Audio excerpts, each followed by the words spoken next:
Hello students, welcome to Magnet Brains. मैं रूपाली वर्मा आज आपके लिए लेकर आई हूं आपकी क्लास यानी क्लास 12th की बुक अंतरा भाग 2 के 12वां अध्याय। 12वां अध्याय से हमारा गद्यखंड शुरू हो रहा है। तो सबसे पहले जो हम देखने जा रहे हैं पाठ, वो पाठ है प्रेम घन की छाया स्मृति। इसके रचयिता हैं यानी कि इसके लेखक हैं हमारे रामचंद्र शुक्ल जी। यहां पर ये जो पाठ लिखा गया है ये संस्मरणात्मक निबंध में, यानी कि संस्मरण भी है और निबंध भी है। ये कैसे होगा? ये इन्होंने अपनी यादों से निकालकर चीज लिखी है, किस तरीके से वो जो कवि हैं प्रेमघन जी से मिले थे, ये सारी बातें उन्होंने यहाँ इस पाठ में रखी, लेकिन एक निबंध शैली में लिखा है। जैसे निबंध होता है ना, उस तरीके से इस पाठ को लिखा है, यानी कि यादों से भी निकाला है और निबंध के तौर पर इस पूरे पाठ को हमारे सामने प्रस्तुत किया है। तो चलिए देखते हैं कि कवि किस, हमारे जो क्या कहते हैं लेखक हैं रामचंद्र शुक्ल जी, ये किस तरीके से प्रेमघन जी से मिल पाए थे। तो पाठ हमारा कहां से, पहले हम पाठ परिचय देख रहे हैं। प्रेमघन की छाया स्मृति आचार्य रामचंद्र शुक्ल का एक संस्मरणात्मक निबंध है। प्रस्तुत निबंध में शुक्ल जी ने हिंदी भाषा एवं साहित्य के प्रति अपने प्रारंभिक रुझानों का वर्णन किया है कि कैसे उन्हें साहित्य की तरफ रुझान बढ़ा, मतलब अट्रैक्शन बढ़ा कि मुझे साहित्य पढ़ना चाहिए। क्यों ऐसा हुआ? परिवार के साहित्यिक परिवेश, मित्र मंडली के प्रभाव एवं प्रेम घन के संपर्क में आने से वो किस प्रकार साहित्य रचना और प्रवृत्त हुए, उन्होंने इसका भी वर्णन किया। तो मतलब एक तो उनके जो फैमिली बैकग्राउंड था वो साहित्यिक ही था, मतलब उनके पिताजी भी फारसी के अच्छे से ज्ञाता थे, तो ये सारी चीजें एक थी, इसलिए उन्होंने साहित्य में हुआ। इनकी जो मित्र मंडली थी वो भी साहित्य के प्रति प्रेम रखती थी। फिर उसके बाद प्रेमघन जी से जब ये मिले तो धीरे धीरे जब उनके संपर्क में आए तो धीरे धीरे इनकी जो लिखने की जो इच्छा थी वो ज्यादा बढ़ी और उसमें जो खामियां थी उनमें भी सुधार हुआ। ये सभी चीजें हम इस पाठ के अंतर्गत देखेंगे। अब कहां से पाठ शुरू होता है? लेखक आचार्य रामचंद्र शुक्ल के पिता फारसी के अच्छे ज्ञाता थे, मतलब वो फारसी बहुत अच्छी तरीके से जानते थे। वे पुरानी हिंदी कविता के प्रेमी थे। पिताजी की बात हो रही है। पुरानी जो कविताएं थी उनको भी बहुत पसंद करते थे। फारसी कवियों की उक्तियों को हिंदी कवियों की उक्तियों के साथ मिलाने में उन्हें बड़ा आनंद आता था। मतलब फारसी भाषा की जो कविताएं होती थी उनको उन्हें हिंदी भाषाओं के साथ वो मिला दिया करते थे और बहुत ही आनंद, मतलब ऐसा मिलाते थे कि पढ़ने में भी बहुत मजा आता था। उनको अगर मिलाने में मजा आ रहा था तो जो पढ़ता था उसको भी बड़ा मजा आता था। वे प्रायः रात को घर के सब लोगों को एकत्र करके रामचरितमानस और रामचंद्रिका पाठ पढ़कर सुनाया करते थे। अब क्या होता था, रात का समय था, रात के समय जब घर के सारे काम, तो सभी को रामचरितमानस और रामचंद्रिका का पाठ पढ़कर सुनाते थे। तो इस तरीके से लोगों में होता है ना, एक साहित्यिक जो परिवेश होता है वो सबका डेवलप होने लगता है। भारतेंदु जी के नाटक उन्हें बहुत प्रिय थे। लेखक सत्य हरिश्चंद्र नाटक के नायक राजा हरिश्चंद्र तथा लेखक भारतेंदु हरिश्चंद्र को एक समझा करता था। तो राजा हरिश्चंद्र जो थे और भारतेंदु हरिश्चंद्र जो लेखक थे हमारे, ये इनको हमारे लेखक यानी रामचंद्र शुक्ल जी एक ही समझते थे कि ये दोनों एक ही हैं। फलस्वरूप भारतेंदु जी के प्रति लेखक के बाल मन में एक अपूर्व मधुर भावना जागृत हुई। तो बालपन से ही क्या है, वो भारतेंदु जी के बारे में जानने के लिए लालायित हो गए कि क्या बात है, कैसे लेखक हैं, क्या है। कि जब उन्हें ये चीज पता चली कि ये दोनों अलग हैं तो वो जानने के लिए बहुत ही ज्यादा बेचैन हो गए। अब जब आचार्य रामचंद्र शुक्ल 8 वर्ष के थे तब उनके पिता का तबादला राठ तहसील के मिर्जापुर हो गया था। मिर्जापुर के राठ तहसील थी, वहां पर मिर्जापुर में उनके पिता का ट्रांसफर हो गया। उन्हें पता चला कि भारतेंदु मंडल के प्रसिद्ध कवि उपाध्याय बद्री नारायण चौधरी यानी कि प्रेमघन पास में ही कहीं रहते हैं। अब जब मिर्जापुर में ट्रांसफर हो गया तो अब ये भारतेंदु जी के बारे में बहुत लालायित रहते थे। तो भारतेंदु जी के जो जितने भी जो कवि थे जो भारतेंदु जी को पसंद करते थे, उनसे प्रेरणा लेते थे, उनका एक संगठन बना हुआ था। क्या था वो? भारतेंदु मंडल। तो उसमें ही एक कवि थे हमारे, कौन से? बद्री नारायण उपाध्याय बद्री नारायण चौधरी। इनका जो उपनाम था प्रेम घन। जैसे बहुत से हमारे कवि हैं, जैसे हम बोलेंगे सच्चिदानंद, हीरानंद, वात्सायन, अज्ञेय, तो अज्ञेय इनका उपनाम है। वैसे सूर्यकांत त्रिपाठी निराला, निराला उपनाम है। उसी तरीके से उपाध्याय बद्रीनारायण चौधरी प्रेम घन उनका उपनाम था। तो उन्हें पता चला कि यहीं आसपास रहते हैं। तो फिर क्या हुआ, शुक्ल जी के मन में उनके दर्शन की अभिलाषा उत्पन्न हुई। उन्होंने सोचा कि नहीं, हमें उनके दर्शन करने चाहिए। सभी बालकों की मंडली के साथ वह 1.5 मील का सफर तय करके चौधरी साहब के मकान के पास पहुंचे। जब उन्हें पता चला तो भाई उन्होंने अपनी मित्र मंडली को बताया। भाई मित्र मंडली भी साहित्य प्रेमी थी, तो उन्होंने भी सीधे चलो भैया चलते हैं, आज हम प्रेमघर जी के घर पे ही चलते हैं।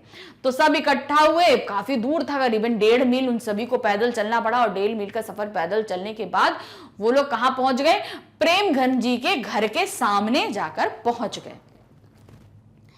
अब क्या हुआ, ऊपर का बरामदा सघन लताओं के जाल से ढका हुआ था। जब पहुंचे तो देखा घर था, घर के ऊपर का जो बरामदा था वहां पर बहुत सारे पेड़ों की लताएं थी, बहुत ढका हुआ था, बहुत सघन मतलब बहुत ही घना था।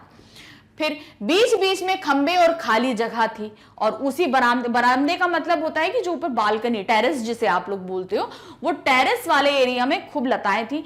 बीच बीच में खंबे थे और खंबों के बीच में थोड़ी थोड़ी सी जगह थी। और जहां जगह थी वहां पे लताएं थी। तो मतलब बहुत ही कम जगह थी जहां ओपन एरिया था। काफी इंतजार के बाद उन्हें चौधरी साहब की एक झलक दिखाई दी। बहुत देर तक इंतजार करते रहे वो सब वहां खड़े होके, और आखिरकार उन्हें जो कवि प्रेमघन जी थे अर्थात चौधरी जी, उनके दर्शन हो ही जाते हैं। उनके बाल बिखरे हुए थे तथा एक हाथ खंबे पर था। बालगर ऐसे खंबे पे खड़े, टेक लेकर खड़े हो गए थे। कुछ ही देर में यह छवि आंखों से ओझल हो गई। मतलब अब वो थोड़ी देर खड़े रहे, उसके बाद वो अंदर चले गए। ओझल हो जाने का मतलब वो वहां से चले गए। यही था प्रेम घर की पहली झलक। मतलब यहीं पर हमारे लेखक रामचंद्र शुक्ल जी ने पहली बार कवि प्रेम जी की पहली झलक पाई थी। चलिए, समय के साथ साथ हिंदी के नूतन साहित्य की ओर लेखक का रुझान बढ़ता गया। जैसे समय समय बढ़ता रहा वैसे साहित्य की तरफ इनका अट्रैक्शन बढ़ता गया। साहित्य पढ़ना लिखना धीरे धीरे इन्होंने शुरू कर दिया। उनके घर में जीवन भारत प्रेस की पुस्तकें आती थी। उस समय एक प्रेस था जो उनकी, तो उसकी पुस्तकें आया करती थी। केदारनाथ जी पाठक के पुस्तकालय से लाकर पुस्तकें पढ़ा करते थे। तो केदारनाथ जी पाठक एक पुस्तकालय चलाते थे, वहां से ये पुस्तकें लाकर पढ़ते थे हमारे लेखक। शुक्ल जी एक बार किसी बारात में शामिल होने काशी गए। अब यहाँ पे एक जो व्यक्ति बता रहे कि काशी वो गए एक बारात में शामिल होने के लिए। वहां घूमते हुए उन्होंने पंडित केदारनाथ जी को एक घर से निकलते देख लिया, जिनके पुस्तकालय से वो किताबें लाया करते थे ना। भारत प्रेस की जो किताबें आती थी वो पंडित केदारनाथ जी की होती थी। तो उनका पुस्तकालय यानी कि एक जो है लाइब्रेरी थी, तो वहां से पुस्तकें लाते थे पढ़ने के लिए। तो काशी गए तो देखा गए पंडित केदारनाथ जी तो यहीं रहते हैं। उन्होंने एक घर से उनको निकलते हुए देख लिया। यह पता चलने पर कि वह मकान भारतेंदु जी का है, शुक्ल जी बड़े प्रेम, कौतूहल एवं भावनाओं में लीन होकर उस मकान को देखने चल दिए। अब जब केदारनाथ जी को वहां से निकलते उन्होंने देखा तो पता लगाया तो पता चला वो मकान भारतेंदु जी का था, भारतेंदु हरिश्चंद्र जी का था। तो उन्हें भाई वो तो भारतेंदु जी के बड़े अच्छे थे, उनकी किताबें पढ़ते थे, तो भाई उनको बड़ा अच्छा लगा। तो अब उनको बहुत ही मतलब मन में होता है ना कि नहीं हम इनकी कविताएं पढ़ते आ रहे हैं, चलो अब हमको मिलने का मौका मिलेगा। तो वो उसी में लीन होकर उनके मकान को देखने के लिए पहुंच गए।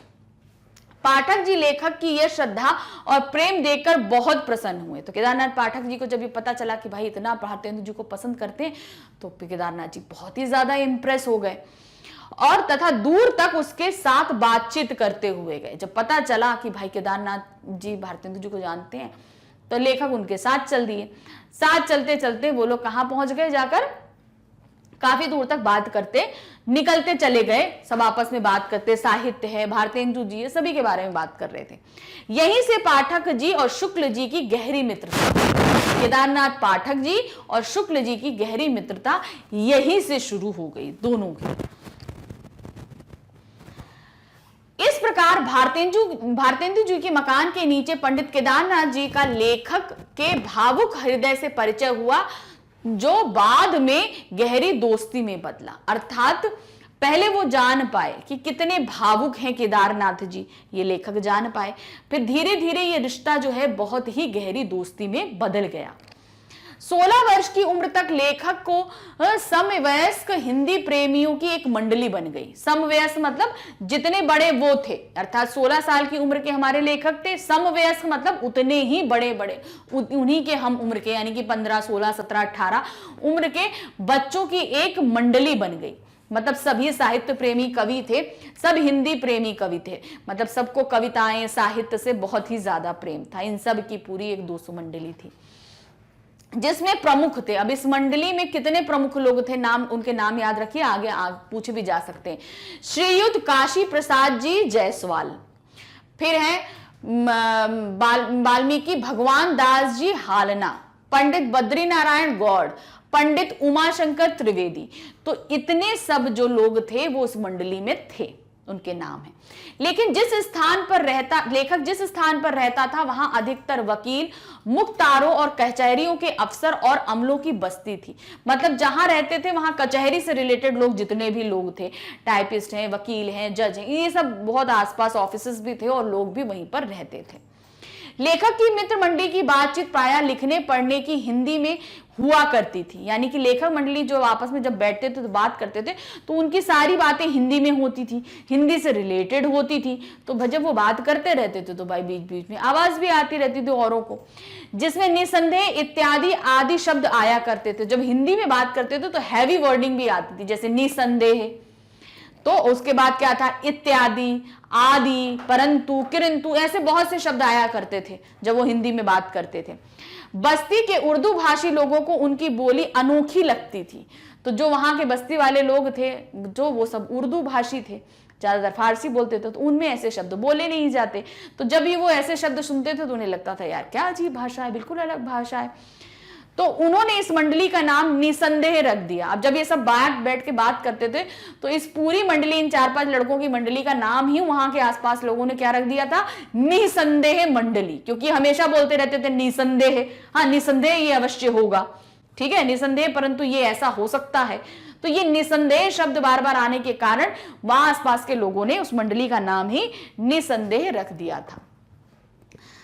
चौधरी साहब भारतेंदु मंडल के प्रसिद्ध कवि थे। अब जो भारतेंदु मंडल बना हुआ था, चौधरी साहब उसके बहुत ही प्रसिद्ध कवि बन गए थे। कौन थे, हमारे प्रेमघन जी की बात हम कर रहे हैं। वे पुराने एवं प्रतिष्ठित कवियों में थे। उनके रहन सहन और व्यवहार से उनकी रहीसी प्रकट होती थी। उनके संवाद सुनने लायक होते थे। उनकी बातचीत का अंदाज निराला होता था। उनके सुनने की जिज्ञासा हमेशा लेखक के मन में बनी रहती थी। मतलब वो ऐसे कहते हैं ना, भाषा पे उनकी पकड़ बहुत अच्छी थी। जब भाषण दें या आप कोई कविता पढ़ें या कोई लेख पढ़ें तो ऐसा वो बोलते थे कि सब जितने भी श्रोता होते थे उनसे बंध के रह जाते थे। और बंधने के कारण क्या होता था, भाई मन करता था और सुने और सुने और सुने, ऐसा होता था। यही कवि के साथ भी होता था। बहुत ही मजा आता था उनके सुनने में। उनको सुनने की जिज्ञासा हमेशा लेखक के मन में बनी रहती थी कि अब वो क्या सुनाएंगे, ये क्यूरियोसिटी हमेशा उनके मन में रहती थी। वे विलक्षण प्रतिभा के धनी थे। विलक्षण प्रतिभा मतलब भाषा पे जो कमांड होती, लैंग्वेज पे जो कमांड होती है, कैसे शब्दों को कहां इस्तेमाल करना है, वो चीज की पकड़ उनके पास बहुत अच्छी थी, इसीलिए उनको विलक्षण प्रवृत्ति का बोला गया। वरिष्ठ एवं अनुभवी होने के कारण लेखक तथा उनके मित्र चौधरी साहब को एक पुरानी चीज समझा करते थे, परंतु चौधरी साहब के प्रति प्रेम और आदर का भाव सदैव बना रहता था। अब वो वरिष्ठ थे, मतलब काफी बड़े कवि थे, इसे चौधरी साहब को समझाता था बहुत पुराने, लेकिन नहीं भाई, जितनी पुरानी है, अनुभव भी अच्छा उतना अच्छा है, चीजें भी उतनी अच्छी है, इसलिए हमेशा आदर सम्मान जरूर बना रहता था। तथा उन्हें सुनने की इच्छा निरंतर बनी रहती थी कि मतलब अब भाई हिंदी से प्रेमी हैं, वो सुनाएंगे तो भाई सुनने की भी इच्छा रहती थी, कैसा सुनाएंगे, कितना अच्छा पढ़ेंगे, कैसी कविताएं होंगी, ये इंटरेस्ट भी मन में खूब बना रहता था। अतः इस पुरातत्व की दृष्टि से प्रेम और कौतूहल का एक अद्भुत मिश्रण रहता था। यानी कि ये जो पुरातन, यानी जो हमारे पुराने कवि थे प्रेमघन जी, इनको सुनने का हमेशा कौतूहल और आनंद हमेशा दूसरों के मनों में बना रहता था। बद्री नारायण चौधरी प्रेमघन एक हिंदुस्तानी रईस थे, मतलब बहुत ही रिच थे वो। बसंत पंचमी, होली आदि त्योहारों पर उनके यहाँ उत्सव हुआ करते थे। अब रिच थे तो भाई जैसे त्योहार होते हैं तो आते हैं ना, बहुत ज्यादा त्योहार होते हैं, बहुत सारे लोग उनके घर पहुंच जाते थे। तो प्रेमघन जी के यहाँ भी बहुत सारे लोग पहुंच जाया करते थे। उनकी बातों में विलक्षण वक्ता थी। वक्ता मतलब वो बात करने में बहुत ही अच्छे थे। वक्ता मतलब बोलने वाले, बहुत ही अच्छे तरीके से वो बात करते थे। उनकी बातचीत का ढंग निराला था। वे बहुत विनोद प्रिय एवं हाजिर जवाब थे। मतलब उनके बात करने का तरीका था, मतलब सडन आप कोई चीज पूछेंगे उसका जवाब आपको बहुत ही सुंदर तरीके से और अच्छे से मिलेगा। और हंसमुख थे, बातों को हंसते हुए करना, ये सब चीजें। तो इस तरीके से इस पाठ में हमने देखा कि हमारे जो लेखक है रामचंद्र शुक्ल जी, इनका किस तरीके से प्रेमघन जी से पहली बार मुलाकात हुई, धीरे धीरे इनकी दोस्ती किस तरीके से जो है केदार नारायण जी से हुई उनकी, कैसे उन्होंने इन कविताओं को पढ़ा, समझा, सब कुछ किया और धीरे धीरे साहित्य की तरफ उनका रुझान बढ़ता चला गया। इस पाठ में इन्होंने अपना कैसे साहित्य की तरफ रुझान बढ़ा, ये हमने यहाँ पर पढ़ा। लेखक ने अपने पिता जी की किन किन विशेषताओं का उल्लेख किया है। अब देखिए उनका साहित्यिक बैकग्राउंड था। उनके पिताजी साहित्य बहुत अच्छा पढ़ते थे, रामचंद्रिका और रामचरितमानस का वाचन करते थे हर रात में बैठकर।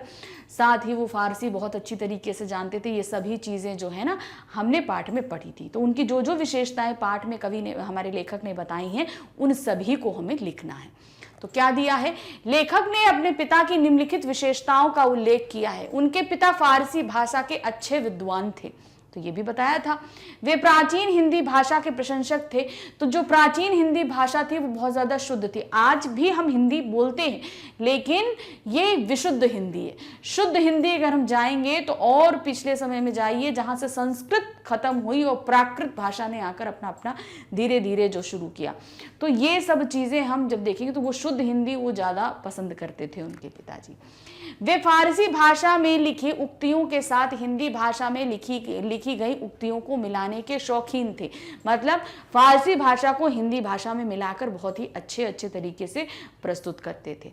वे प्रायः रात में सारे परिवार को रामचरितमानस और रामचंद्रिका का बड़ा चित्रात्मक ढंग से वर्णन करके सुनाते थे, कि पूरा बताते थे कि कैसे कैसे इन सभी की चीजें हुई थी, जो कथा थी वो सब चीजें सुनाया करते थे। भारतेंदु के नाटक उन्हें बहुत प्रिय थे। भारतेंदु हरिश्चंद्र जी के जो नाटक थे वो उनको बहुत अच्छे लगते थे। तो ये सारी विशेषताएं पाठ में रामचंद्र शुक्ल जी ने अपने पिता के बारे में हमें बताई थी।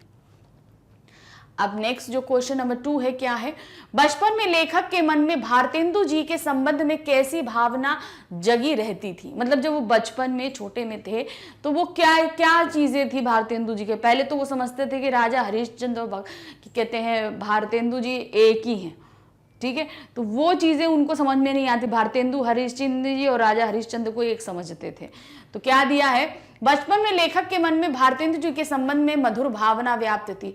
वह राजा हरिश्चंद्र तथा कवि हरिश्चंद्र के अंतर को समझ नहीं पाते थे। अंतर मतलब वो समझते थे ये दोनों एक ही हैं और दोनों को एक ही दृष्टि से देखते थे। यदि कोई उनके सम्मुख हरिश्चंद्र का नाम लेता तो उनके सम्मुख उन दोनों से युक्त मिले जुले भावों का उद्भव होता। जब आप दोनों को डिफ्रेंशिएट ही नहीं कर सकते तो जाहिर सी बात है हम यही समझेंगे कि वो जो भारतेंदु हरिश्चंद्र है वो बहुत बड़े राजा हुआ करते थे और कवि भी थे, बहुत अच्छी अच्छी कविताएं भी करते थे। तो वो मिले जुले भाव उनके अंदर आते थे। इसी कारण उनके मन में एक माधुर्य भाव का संचार होता था। माधुर्य भाव इसलिए कि भाई इतना बड़ा राजा होकर भी इतनी अच्छी कविताएं लिख लेता है, इतने बढ़िया नाटक लिखता है, सब कुछ होता है। तो ये सब चीजें जो है उनके मन में आया करती थी। प्रश्न 3, उपाध्याय बद्रीनारायण चौधरी प्रेमघन की पहली झलक लेखक को ने किस प्रकार देखी। अब प्रेमघन जी के बारे में इन्होंने जब पता किया, भाई जब काशी ट्रांसफर हुआ था तो उनको पता चला कि यहीं रहते हैं, तो भाई 2 मील अपने दोस्तों के साथ वो पैदल चल के चले गए कि चलो देखते हैं कि कहाँ रहते हैं, क्या होता है।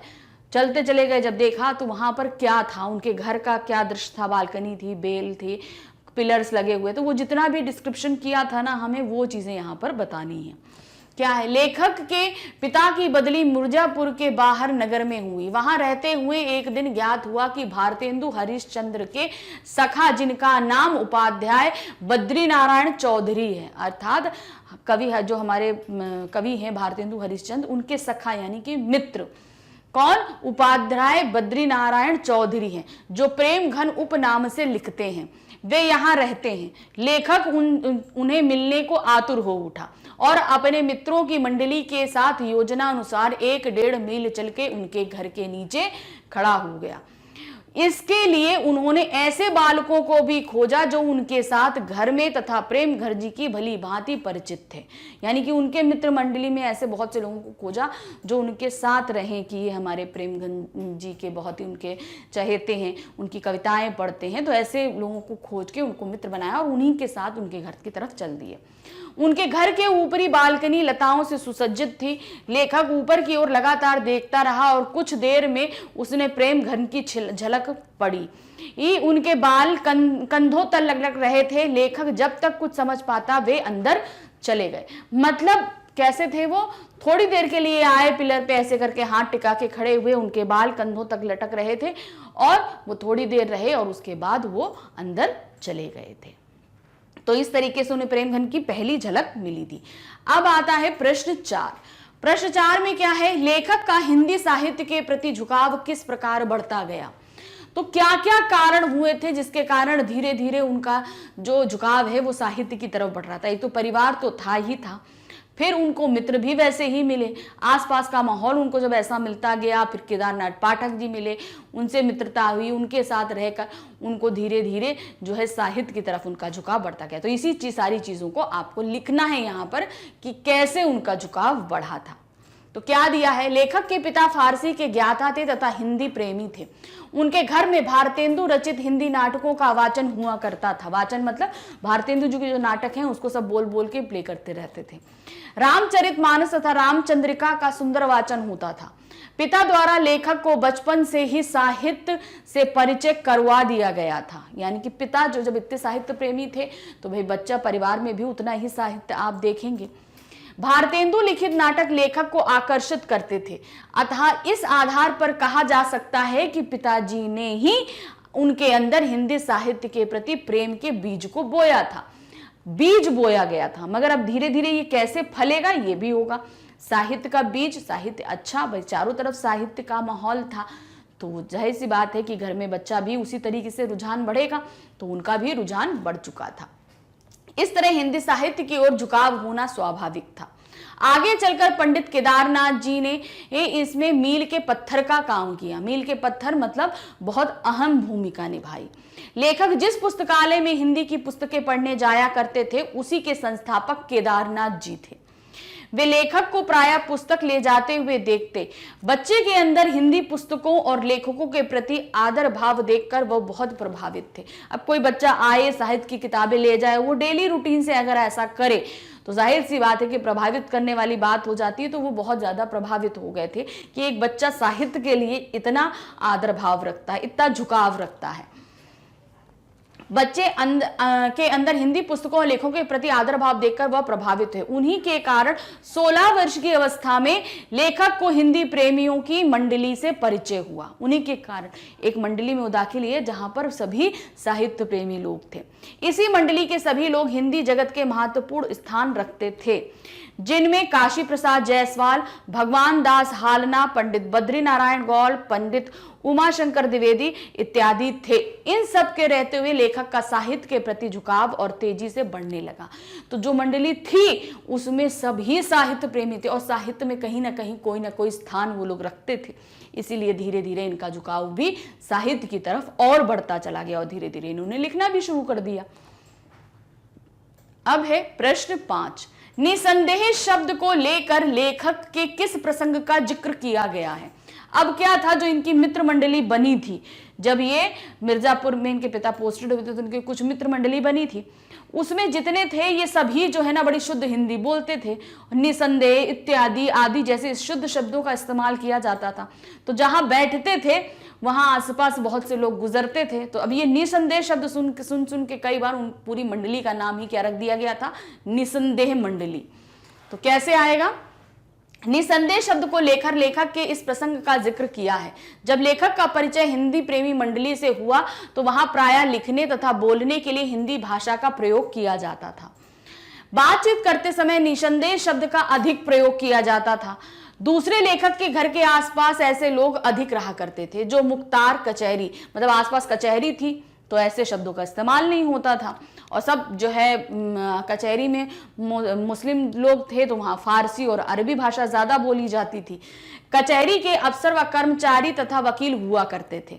ये लोग राजभाषा होने के कारण उर्दू का प्रयोग अधिक किया करते थे, मतलब उर्दू फारसी ज़्यादा होते थे। ऐसे लोगों को लेखक तथा उसकी मंडली द्वारा हिंदी बोलना अजीब लगता था कि अरे ये कैसे बोल रहे हैं हिंदी के शब्द, तो इनको ये बहुत ही अजीब लगता था। इन्हीं लोगों ने लेखक तथा उनकी मित्र मंडली का नाम निसंदेह रख दिया, कि इस पूरी मंडली का नाम क्या रख दिया, निसंदेह। क्यों? क्योंकि भाई ये पूरी मंडली बहुत ही शुद्ध हिंदी बोला करती थी और आसपास उर्दू भाषा ज्यादा इस्तेमाल की जाती थी। प्रश्न 6 क्या दिया है?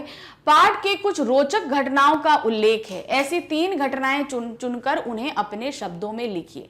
बहुत ही अलग अलग तरीके, बहुत सारी घटनाओं का इसमें उल्लेख किया गया है, चाहे उनका केदारनाथ पाक्टा से मिलन हो, प्रेमगंज जी से पहली स्मृति हो, मंडली में शामिल किया जाना हो, बहुत सारी हैं। तो आपको उसमें से जो भी घटनाएं रोचक लगी उनमें से 3 रचनाएं आपको लिखनी है। तो हमने तो 3 आपके लिए प्रस्तुत करी, लेकिन आप कोई और अगर घटना यहाँ पर लिखना चाहते हैं तो वो भी आप यहाँ मेंशन कर सकते हैं। इसमें से कोई रचना हटा दीजिए, कोई घटना हटा दीजिए और उसकी जगह दूसरी घटना रख दीजिए। तो क्या दिया है? 3 रोचक घटनाएं चौधरी साहब से जुड़ी हुई हैं, वे इस प्रकार हैं। क्या है? एक बार एक प्रसिद्ध कवि वामनाचार्य गिरी चौधरी साहब से मिलने आए। वे मार्ग पर चलते हुए चौधरी साहब पर आधारित कविता का निर्माण कर रहे थे। कविता के आखिरी अंक पर वह अटके हुए थे, तभी उनके ऊपरी बालकनी में चौधरी साहब खड़े दिखाई दिए। उन्हें देखते ही वह तपाक से जोर से बोल पड़े, खंबा टेकी खड़ी जैसे नारी मुगलाने की।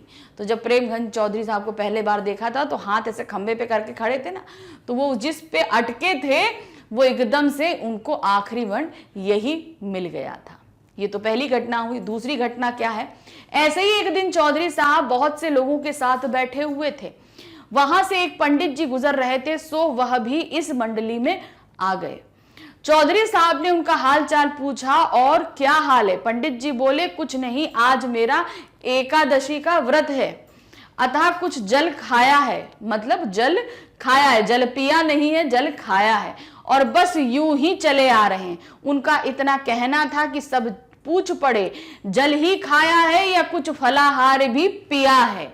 तो ये भी एक घटना हुई थी कि जल खाया है और फलाहार पिया है। यहाँ पे जो हमारी क्रिया थी वो लिंग से अलग हट गई थी। यहाँ पे क्या चीज पानी पीना था, वहां पिया कर दिया था। तो ये एक घटना यहाँ पर घटी थी। तीसरी घटना क्या थी? चौधरी साहब के पास एक दिन उनके मित्र मिलने के लिए पहुंचे। चौधरी साहब से वह अचानक प्रश्न पूछ बैठे, साहब मैं अक्सर घनचक्कर शब्द सुना करता हूं। कौन सा शब्द सुनते हैं? घनचक्कर। आपको मालूम है इसका क्या अर्थ है? भाई उनको समझ में नहीं आ रहा था कि इसका अर्थ क्या है। बस क्या था, चौधरी साहब बोल पड़े, इसमें कौन सी कठिन बात है? रात के समय कागज कलम लो, उसमें सुबह से लेकर रात तक का जो जो काम किया है उसे लिखिए और पढ़िए। मतलब आप वाकई जो घन चक्कर है उस तरीके से जितना भी कार्य है आपने किया है उसको सब लिखिए और लिखने के बाद पढ़िए, तब आप अपने आप घन चक्कर हो जाएंगे। एक तो पहले हमने कार्य कर लिया पूरा दिन, अब उसके बाद हमने उसको लिखा, अब लिखने के बाद फिर उसको पढ़ रहे हैं, तो ऑब्वियस सी बात है कि हम घन चक्कर से तो हो ही जाएंगे, मतलब दिमाग घूम जाएगा हमारा। अब प्रश्न 7 है हमारे पास। इस पुरातत्व की दृष्टि में प्रेम और कौतूहल का अद्भुत मिश्रण रहता है। यह कथन किसके संदर्भ में कहा गया है और क्यों, स्पष्ट कीजिए। तो ये चौधरी साहब के संदर्भ में कहा गया था। तो कैसे कहा गया, क्यों कहा गया, चलिए ये भी देखते हैं। यह कथन चौधरी साहब के संदर्भ में कहा गया। वे उनकी मंडली में सबसे अधिक उम्र के थे। जो उनकी भारतेंदु की जो मंडली बनी हुई थी, भारतेंदु प्रिय लेखकों की, और उसमें ये सबसे अधिक उम्र के थे चौधरी साहब जी। यही कारण था कि उन्हें मंडली में पुरानी वस्तु समझा जाता था। उम्र भाई जितना बड़ा वो उतना पहले का पैदा हुआ, तो वो प्राचीन हो गया, तो पुरातत्व हो गया, तो सबसे पुराना उन्हीं को समझा जाता था। चौधरी साहब स्नेही व्यक्ति थे। वे सबसे प्रेम से बातें किया करते थे, लोगों को उनके विषय में जानने का कौतूहल विद्यमान था, सबसे प्यार से बातें करते थे, इसीलिए लोग सब उनके बारे में, भाई जो व्यक्ति अच्छा होता है हम उसके बारे में जानने की बहुत कोशिश करते हैं, बहुत ज्यादा उत्सुक रहते हैं कि किसी तरह जान जाए। तो वही यहां पर भी हुआ। इन्हीं सब कारणों से लेखक ने उनके लिए इस पुरातत्व की दृष्टि में प्रेम के कौतूहल का अद्भुत मिश्रण रहा है। यानी एक तो पुरातत्व में पुराने हैं और उनको जानने की इच्छा सभी के अंदर रहती है, इसलिए कौतूहल का मिश्रण उनको बताया है। इस प्रकार के कथन में से कहे थे, यही बात उन्होंने हमारे सामने शुक्ल जी ने रखी थी। प्रश्न 8 है, क्या दिया है? प्रस्तुत संस्मरण में लेखक ने चौधरी साहब के व्यक्तित्व के किन किन पहलुओं को उजागर किया है? पहला पूरा हमने यहां पर देखा, बद्रीनारायण चौधरी जी के बारे में हमने पूरा देखा, प्रेमचंद जी के बारे में पढ़ा, तो जो जो विशेषताएं सामने उकेरी गई हैं उनके बारे में हमें यहां पर लिखना है। तो क्या है? लेखक ने चौधरी साहब के व्यक्तित्व के निम्नलिखित पहलुओं को उजागर किया है। हिंदी प्रेमी है, पहला क्या है? हिंदी प्रेमी है। चौधरी साहब हिंदी के कवि थे, वह प्रेम घन उपनाम से लिखा करते थे। हिंदी में उनका प्रेम बातों से स्पष्ट हो जाता था, कि उनकी बातों से पता चल जाता था कि वो हिंदी के प्रति कितना डिवोटेड है। लेखक को हिंदी साहित्य की ओर ले जाने में उनका बड़ा योगदान है, मतलब बहुत बड़ा योगदान रहा रामचंद्र शुक्ल जी को हिंदी की तरफ ले जाने में चौधरी साहब का, क्योंकि वो खुद बहुत हिंदी बड़े प्रेमी थे। तो जब शुक्ल जी उनसे मिले तो उनका भी धीरे धीरे रुझान साहित्य की तरफ बढ़ने लगा था। फिर है क्या है? सियासती व्यक्ति। चौधरी साहब एक रियासत और तबीयतदारी व्यक्ति थे। उनके यहाँ हर उत्सव व अवसर को नाच रंग का आयोजन होता, यह उनकी रहीसी का प्रतीक था। भाई एक रईस व्यक्ति थे, तो जितने भी त्योहार या उत्सव हुआ करते थे उनके यहाँ बहुत ज्यादा मन से हुआ करते थे। सारे कोई भी त्योहार हो, कोई भी उत्सव हो, बड़ी मंडली लगती थी, खूब खान पीन नाच गाना सब कुछ हुआ करता था, तो सभी वहां पे एंजॉय भी करते थे। फिर है आकर्षक व्यक्तित्व। चौधरी साहब का व्यक्तित्व बड़ा आकर्षक था। लंबा कद तथा कंधे तक लटकते बाल उनकी पहचान थे, मतलब बाल उनके घुंघराले थे और एकदम कंधे तक लटकते थे, तो वो व्यक्तित्व भी बड़ा आकर्षक, भाई लंबे दुबले छरहरे से, और जो है जो व्यक्ति थे बहुत ही, उनका बाल जो हेयर कट उनका था वो सबके लिए आकर्षण का केंद्र बना रहता था। हंसमुख व्यक्ति थे। चौधरी साहब हंसमुख व्यक्ति थे, बात बात पर लोगों को गुदगुदा देते थे, यानी कि उनकी बातें ऐसी होती थी कि इस गंभीर बात में भी एकदम गुदगुदाने वाली बात कर देते, हंसी मजाक करना, कोई सीरियस बात ज्यादा नहीं किया करते थे, हर कोई उनसे बड़ा ही प्रसन्न रहता था। प्रश्न 9, समवयस्क हिंदी प्रेमियों की मंडली में कौन कौन से लेखक मुख्य थे? समवयस्क हमने आपको बताया था पहले भी, मतलब भी जितने लोग हों सब वयस्क हों और लगभग एक ही उम्र के हों। जैसे अगर 16 साल के हैं तो 16 से लेकर 18-20 तक के लोग हो गए, 16 से 18 तक के लोग हो गए, तो मतलब सब एक ही ग्रुप के हो। तो वो मंडली में जो जो लोग थे उनके क्या नाम थे? समवयस्क हिंदी प्रेमियों की मंडली में ये लेखक मुख्य थे: काशी प्रसाद जायसवाल, भगवान दास हालना, पंडित बद्री नारायण गौड़, पंडित उमा शंकर द्विवेदी इत्यादि। ये सभी उस मंडली में जो मेन लोग थे समवयस्क मंडली में। अब हमारे पास आता है प्रश्न 10। भारतेंदु जी के मकान के नीचे का यह हृदय परिचय बहुत शीघ्र गहरी मित्रता में परिणत हो गया। कथन का आश्रय स्पष्ट कीजिए। कहने का मतलब है जो बालकनी के नीचे से उन्होंने देखा था वो बहुत जल्दी ही क्या हुआ, एक परिणय यानी कि बहुत अच्छी मित्रता में बदल गया था। तो ये कहां पर हुआ था? काशी में हुआ था। तो वही काशी एक शादी में गए थे ना, तो उसी आयोजन की बात हम करते हैं। एक बार लेखक पिता के कहने पर किसी बारात में काशी चले गए। वहां घूमते हुए काशी के चौखंबा स्थान पर पहुंचे। यही उनकी मुलाकात पंडित केदारनाथ पाठक जी से हुई। वे भारतेंदु के मित्र थे। लेखक स्वयं भारतेंदु के प्रशंसक थे। पंडित जी से भारतेंदु के विषय में जानकर वह उनके घर को बड़ी चाह और कौतूहल से देख रहे थे। वह लेखक को भावनाओं में डूबा देखकर प्रसन्न थे। उन्हें लेखक की इस प्रकार की भावुकता से बहुत प्रभावित हुए। आगे चलकर दोनों का यह हृदय परिचय एक पक्की दोस्ती में बदल गया।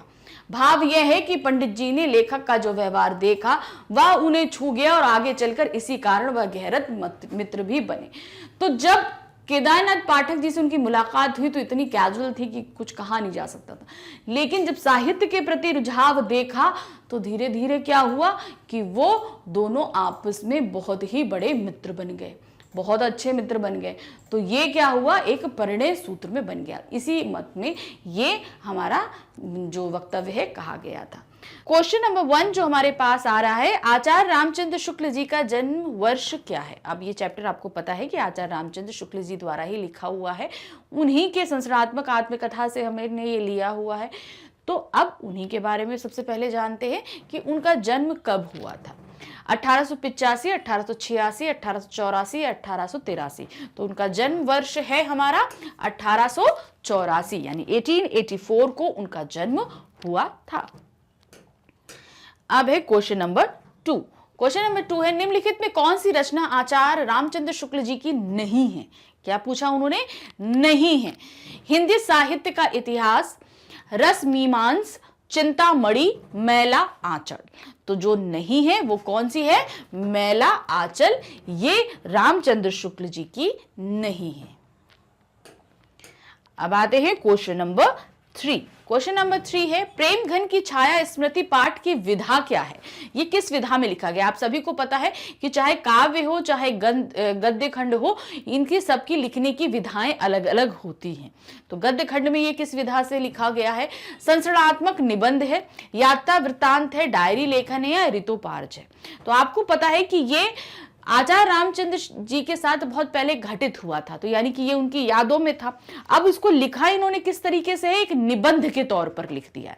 तो क्या हो गया, ये संस्मरणात्मक निबंध हो गया ये। तो ये लिखा गया है संस्मरणात्मक निबंध की शैली में। अब है क्वेश्चन नंबर 4। शुक्ल जी को घर पर साहित्यिक वातावरण किसके कारण मिला। जो साहित्य का वातावरण था वो किसके कारण जो है परिवार में होता था। कौन था ऐसा जो पढ़ने लिखने और में बहुत ज्यादा इंटरेस्टेड था उनके परिवार में। अपने दादाजी के कारण, अपने गुरुजी के कारण, अपनी माताजी के कारण या अपने पिताजी के कारण। तो क्या होता था, उनके पिताजी जो थे वो बहुत ही साहित्य प्रेमी थे। रात में अक्सर वो रामायण और रामचंद्रिका का जो है पाठ भी किया करते थे। तो इसलिए घर में एक साहित्यिक माहौल बना रहता था। इसीलिए रामचंद्र शुक्ल जी का जो ध्यान है वो साहित्य की तरफ ज्यादा आकर्षित हुआ। अब है प्रश्न संख्या 5। चौधरी साहब के व्यक्तित्व की विशेषताओं में शामिल नहीं है। तो आप सबको पता है कि ये जो प्रेम घन की छाया स्मृति है, ये उपाध्याय बद्रीनारायण चौधरी जी के बारे में पाठ लिखा। कैसे उनसे मुलाकात हुई, क्या हुआ, भाई भारतेंदु मंडली के वो कवि थे। तो वो उन्हीं चौधरी जी की बात हो रही है। चौधरी जी के बारे में इस पाठ में बहुत बताया गया है। तो चौधरी जी का जो व्यक्तित्व था वो भी उसमें उकेरा गया है। तो क्या उसमें विशेषता नहीं थी, रईसी, कंजूसी, मेहमान नवाजी, हास्य व्यंग का पुट। तो जो नहीं थी वो है कंजूसी। वो बिल्कुल भी कंजूस नहीं थे, ये बात तो थी। रईस थे, पार्टियां किया करते थे, घर में अक्सर उत्सव हुआ करते थे। तो जो नहीं था वो था कंजूसी। Question number 6। चौधरी प्रेमघन साहब रहते थे। अब चौधरी प्रेमघन साहब रहते कहां पर थे, काशी में, मिर्जापुर में, भदोई में या प्रतापगंज में। तो वो कहां रहते थे, मिर्जापुर में। मिर्जापुर में जब ट्रांसफर हुआ था रामचंद्र शुक्ल जी के पिताजी का, तो उनको पता चला था, तो फिर वो गए थे उनसे मिलने के लिए। उनके घर पे कितनी देर घर के बाहर खड़े रहे, तब कहीं जाकर एक छवि प्रेमघन जी की दिखने को मिली थी। तो वो कहां पर थे, मिर्जापुर में। क्वेश्चन नंबर 7 में क्या है, शुक्ल जी की मित्र मंडली का नाम उर्दू भाषी लोगों ने रख दिया था। अब क्या था, जो शुक्ल जी थे, मिर्जापुर में रहे थे, वो जिस मोहल्ले में रहते थे वहाँ वकील, आपके वकील से रिलेटेड जो लोग थे वो सब बसते थे। और वहाँ पे मोस्टली जो सकाम था वो उर्दू लोग ज़्यादा बोला करते थे, हिंदी से इतना परिचय नहीं था। अब रामचंद्र शुक्ल जी जो है वो हिंदी परिचित थे, उनके मित्र भी बहुत ज़्यादा हिंदी बोलते थे। तो हिंदी की जो शब्द सुना करते थे उनकी मंडली में, तो सभी जितने उर्दू भाषी मोहल्ले के लोग थे उन्होंने नाम रख दिया था। तो अब ये नाम क्यों रखा गया था, कारण क्या था कि भाई वो अक्सर निसंदेह जैसा शब्द अक्सर होता था। अब निसंदेह शुद्ध हिंदी में आ जाता है, तो जब सुना करते थे तो सभी उर्दू भाषी लोगों ने उनका नाम, उस मंडली का क्या नाम रख दिया था, निसंदेह मंडली। क्या रखा था, निसंदेह मंडली जो है उस पूरी उनकी मित्र मंडली का नाम रखा था। अब है क्वेश्चन नंबर 8। क्वेश्चन नंबर 8 क्या है, निम्न में असत्य कथन छाटिए। अब क्या है, इसमें हमको जो गलत है वो चीज हमको इसमें से छांटनी है। क्या है, इस पाठ में बहुत ही रोचक ढंग से चौधरी जी की रहीसी और शौकीन मिजाज का वर्णन किया गया, ये बात तो सही है। दूसरा, आचार्य शुक्ल ने इस पाठ में चौधरी बद्री नारायण यानी कि प्रेम घन का सुंदर रेखा चित्र खींचा है, ये भी सही है, बहुत ही अच्छा खींचा है। शुक्ल जी ने छंदों के प्रयोग से पाठ की भाषा को जीवंत बनाया है। अब ध्यान दीजिएगा, छंद काव्य खंड में होते हैं, गद्य में नहीं होते, और यहां पर हम क्या एक निबंध पढ़ रहे हैं, तो निबंध में तो छंद हो ही नहीं सकते, ठीक है ना, कोई कविता थोड़ी ना है जो इसमें छंद होंगे, तो ये तो हमारा गद्य खंड का है, तो ये चीज तो सरासर गलत है क्योंकि छंद इसमें कहीं है ही नहीं, तो ये वाला हमारा जो है असत्य कथन है। अब नेक्स्ट पढ़ते हैं, साहित्यिक हिंदी के बीच बीच में देशज भाषा का सुंदर प्रयोग किया गया है जिससे भाषा का प्रभाव अद्भुत रूप से पड़ता है। भाई आंचलिक भाषा का इस्तेमाल बहुत अच्छा किया गया है, इसमें ध्यान रखिएगा। प्रेमघर साहब जी जो जैसी भाषा बोलते थे वैसी ही भाषा को बीच बीच में बोला गया है। का बचारे, तो ये जैसी जो भाषा है ये आपको बीच बीच में उनके लैंग्वेज में हमें सुनने को मिलेगी, तो ये भी हमारी एकदम सही है। तो असत्य कथन हमारा क्या हुआ, शुक्ल जी के छंदों के प्रयोग से पाठ की भाषा को जीवंत बना दिया है, ये गलत कथन है इसमें। अब है क्वेश्चन नंबर 9। क्वेश्चन नंबर 9 क्या है, प्रेम घन जी किसे भाषा मानते हैं, किसको सबसे ज्यादा भाषा मानते हैं। तो इसमें जब आप उनका परिचय पढ़ेंगे, काव्यगत विशेषताएं पढ़ेंगे, तो उसमें दिया हुआ है किसको वो ज्यादा मान देते थे, ब्राह्मणी, ग्रोष्ठी, नागरी या इनमें से कोई नहीं, तो वो नागरी भाषा को ज्यादा महत्व देते थे। अब है क्वेश्चन नंबर 10। 10 में क्या है, लता प्रतान शब्द का अर्थ क्या है। अब जब प्रेमघन जी से पहली बार मिलने की झलक देखने के लिए जब गए थे आचार्य रामचंद्र शुक्ल जी अपनी मंडली के साथ में, तो क्या हुआ था, उनके घर के सामने बाहर खड़े हो गए थे। अब उनके घर के ऊपर का जो छज्जा था वो क्या था, लता प्रतान, लता प्रतान शब्द का इस्तेमाल किया है।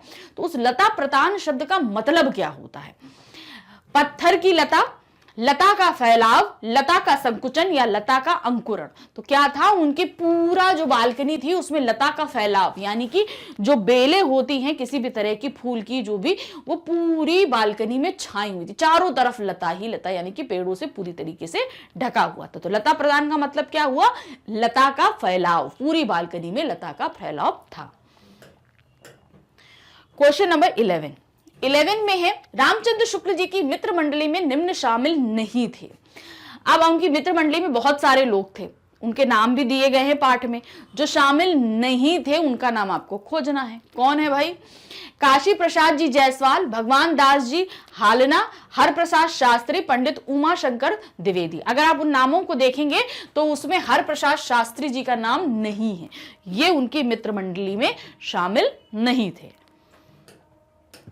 क्वेश्चन नंबर है 12 में क्या है, प्रेमघन जी की स्वभावगत विशेषताओं में थी, प्रेमघन जी की जो स्वभाव में जो विशेषताएं थी वो क्या थी, रईसी, बातों में वक्रता, यानी कि बहुत ही अच्छी बातें बोलते थे, बहुत ही घुमा के और बड़ी अच्छे से भाषा बोलते थे, तबीयतदारी या उपरोक्त सभी। तो उनकी ये सभी विशेषताएं थी, तो यहां पर हम क्या लगाएंगे, उपरोक्त सभी। उनकी बहुत सारी विशेषताओं का उल्लेख किया गया है पाठ में, आप ध्यान से देखेंगे तो सभी, जैसे हमने 2 क्वेश्चन उनकी विशेषताओं पर ही पूछ लिए हैं, तो यहां पर आपके सामने कई ऑप्शंस आ चुके हैं, तो ध्यान रखिएगा ये सभी ऑप्शन सही है। अगर आपसे एक पूछा जाता है तो उसको भी ध्यान में रखिएगा। क्वेश्चन नंबर है 13, खंबा टेक खड़ी जैसे नारी मुगलाने की उक्ति कही थी। अब देखिए ये हमारी नागरी भाषा दी गई है ना, नागरी भाषा से थोड़ा सा अच्छा देश शब्दों का इस्तेमाल किया गया है। तो ये उक्ति बोली किसने थी, तो ये किसने बोली थी, प्रेमघन जी ने वामनाचार्य गिरी के लिए बोली थी, वामनाचार्य गिरी ने प्रेमघन जी के लिए बोली थी, शुक्ल जी ने वामनाचार्य गिरी के लिए बोली थी, या शुक्ल जी ने प्रेमघन जी के लिए बोली थी। तो ये एक्चुअली क्या हुआ था, जब वामनाचार्य जी ने उनको पहली बार देखा था तो वो खंबा टेक कर, खंबे से टेक लगाकर खड़े हुए थे, तभी वामनाचार्य जी ने ये युक्ति बोल दी। तो क्या बोली उन्होंने, खंबा टेक खड़ी जैसे नारी मुगलाने की, यानी कि खंबे को टेक कर ऐसे खड़े हैं जैसे मुगलाने की, यानी मुगलों की नारियां जो हुआ करती थी रौब के साथ खड़ी होती थी वैसी खड़ी हैं। तो ये किसके लिए, किसने लिखी है, ये लिखी थी वामनाचार्य जी ने प्रेम घन जी के लिए। तो यहां पर कौन सा है? सेकंड ऑप्शन हमारा सही है।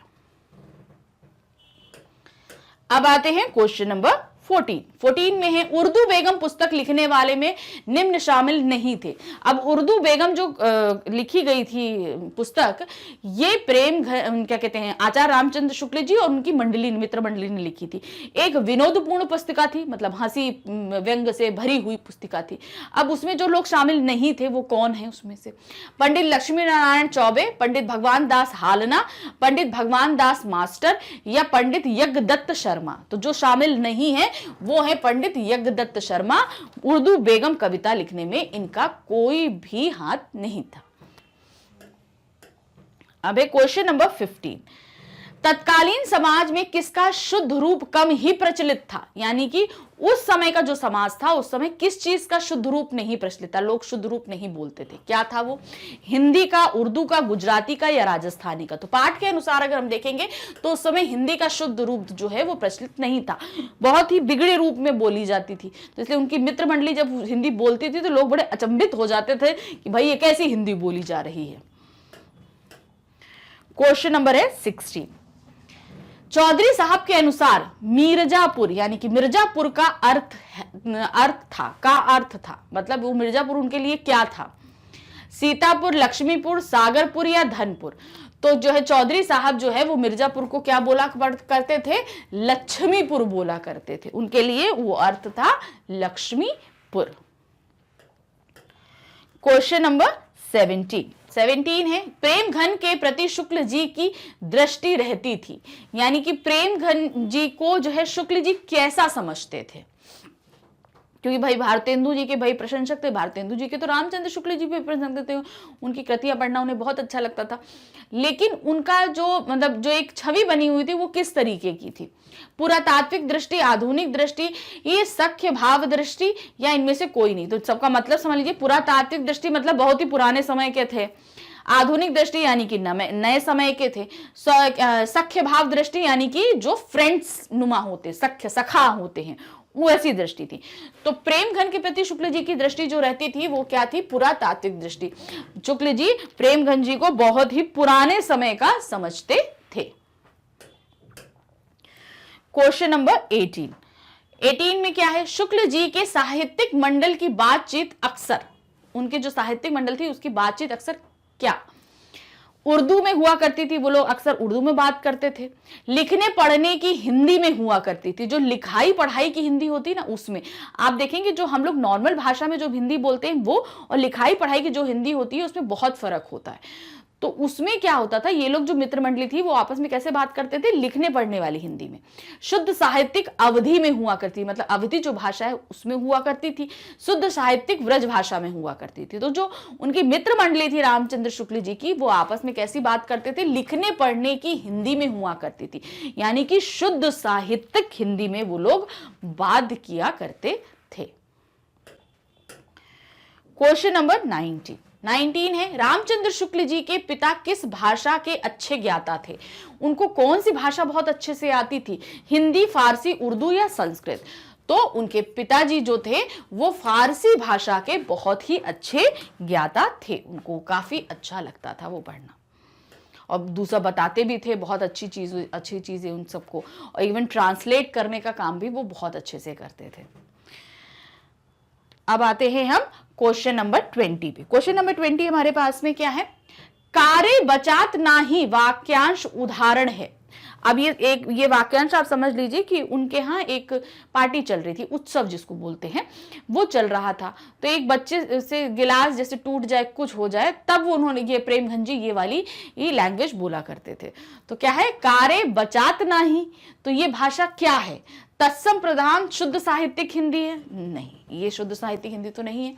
अरबी फारसी हिंदुस्तानी भाषा है? नहीं, अरबी फारसी भाषा भी नहीं है। ठेठ आंचलिक भाषा है। तत्सम प्रधान उर्दू भाषा है। तो देखिए उर्दू भाषा तो इसमें कहीं पे भी नहीं है, तो यहां पर क्या है? ये ठेठ आंचलिक भाषा है, यानी कि आंचलिक का तात्पर्य ये होता है किसी क्षेत्र विशेष की कोई भाषा डेवलप हो जाए, तो वैसी वो भाषा बोली थी उन्होंने।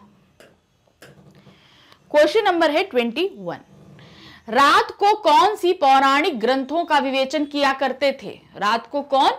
कि पिताजी, किसके? रामचंद्र शुक्ल जी के पिताजी रात में कौन सी पौराणिक ग्रंथों का विवेचन करते थे? रामचरितमानस, रामचंद्रिका, उपरोक्त दोनों या गीता? तो सही क्या है यहां पर? उपरोक्त दोनों। कभी रामचरितमानस कभी रामचंद्रिका का जो है वो विवेचन पिताजी किया करते थे। क्वेश्चन नंबर 22 में क्या है? शुक्ल जी के पिताजी का तबादला कहां पर हो गया था?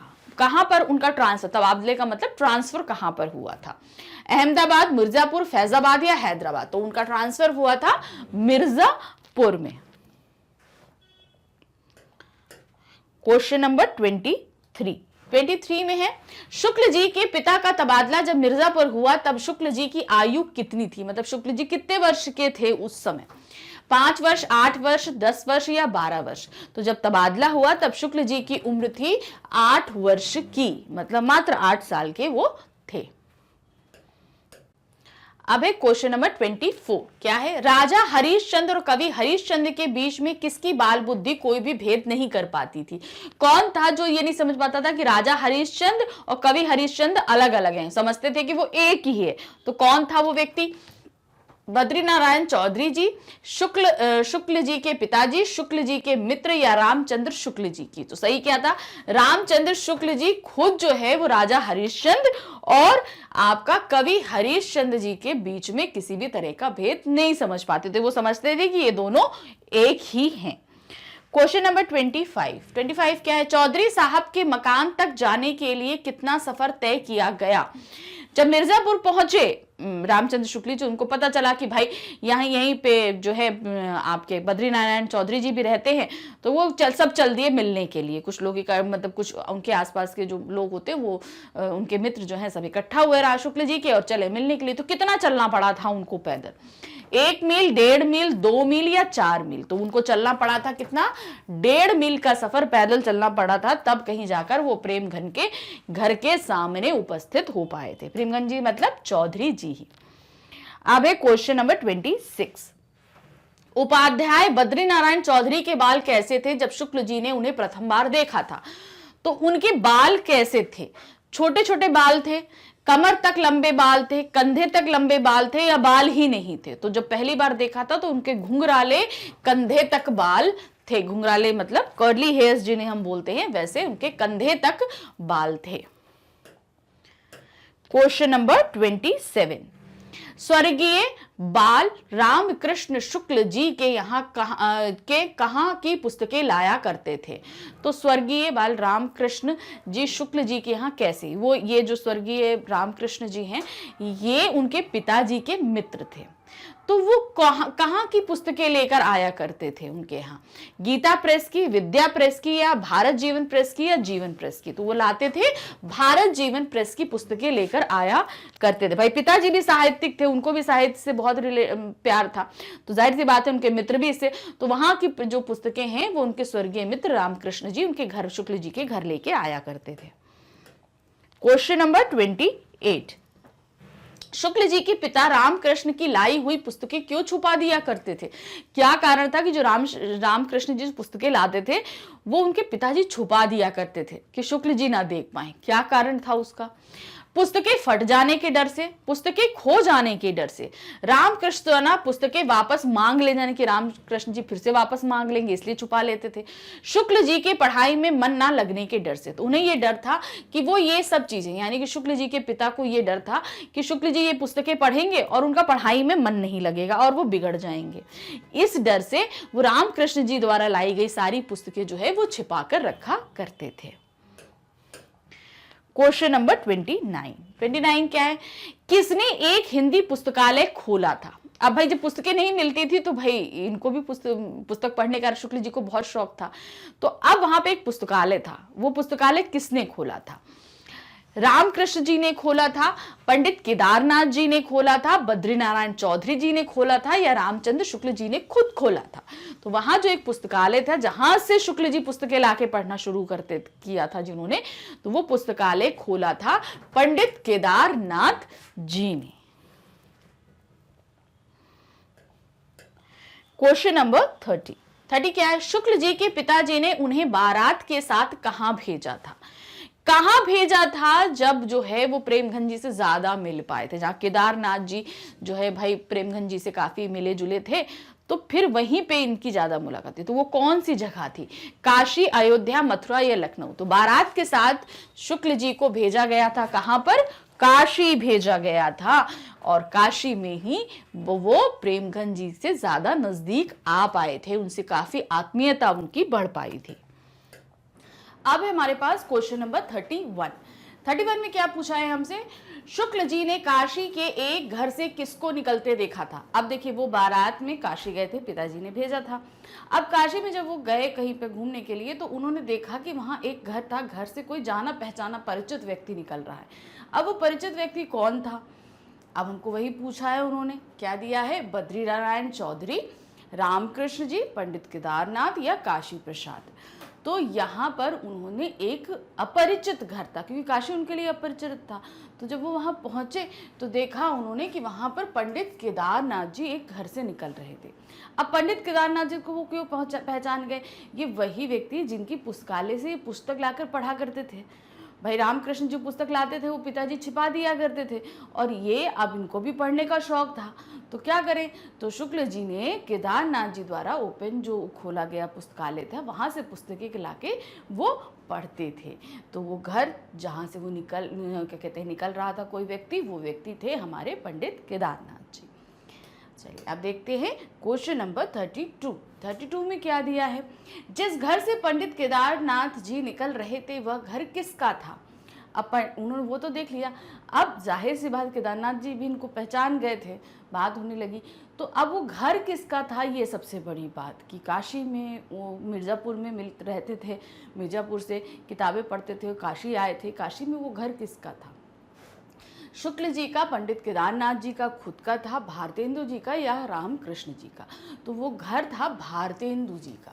अब भारतेंदु जी के बहुत बड़े भाई उनके प्रशंसकों में थे शुक्ल जी। केदारनाथ जी भी उनकी पुस्तकें लाया करते थे अपने पुस्तकालय में रखने के लिए। तो जब उनको ये चीज़ पता चली तो उनको बड़ा अच्छा लगा था। तो इसी से उनकी मित्रता केदारनाथ जी से और ज़्यादा बढ़ गई थी, और फिर धीरे धीरे वो भारतेंदु जी के भी करीब आ गए थे। तो इस तरीके से वो घर था हमारा भारतेंदु जी का। क्वेश्चन नंबर 33 क्या दिया गया है, कितने वर्ष की अवस्था तक शुक्ल जी की एक समवयस्क हिंदी प्रेमियों की मंडली बन गई। अब ये जो समवयस्क मतलब जो अब सेम उम्र के या वयस्क हो जाए, मतलब एडल्ट हो जाए और सबकी सेम उम्र ही रहे, आसपास 1-2 साल आगे पीछे। तो कैसी मंडली बनी, 18 वर्ष तक, 16 वर्ष तक, 12 वर्ष तक या 20 वर्ष तक। तो क्या हुआ था, जो 16 वर्ष तक उनकी पूरी एक समवयस्क मंडली बन गई थी, मतलब उसमें उन्हीं के एज ग्रुप के सब लोग थे उसमें। क्वेश्चन नंबर 34 है, शुक्ल जी जहां पर रहा करते थे वहां पर मूलतः किन लोगों की बस्ती थी। जहां पर रहते थे वहां कौन से लोग थे जो मूलतः रहा करते थे, वकीलों की, मुख्तारों की, कचहरी के अफसरों की या उपरोक्त सभी की।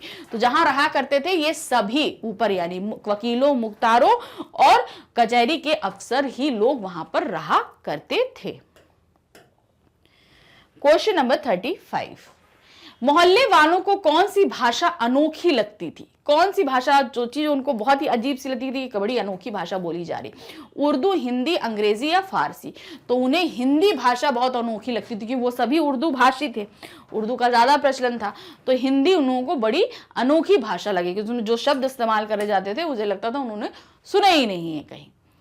क्वेश्चन नंबर 36 क्या है, चौधरी साहब की घर पर कौन से त्योहार पर खूब उत्सव और नाच रंग हुआ करता था। चौधरी साहब के घर पे कौन सा उत्सव, नाच रंग बहुत ज्यादा हुआ करता था, बसंत पंचमी, होली, उपरोक्त दोनों या दीपावली।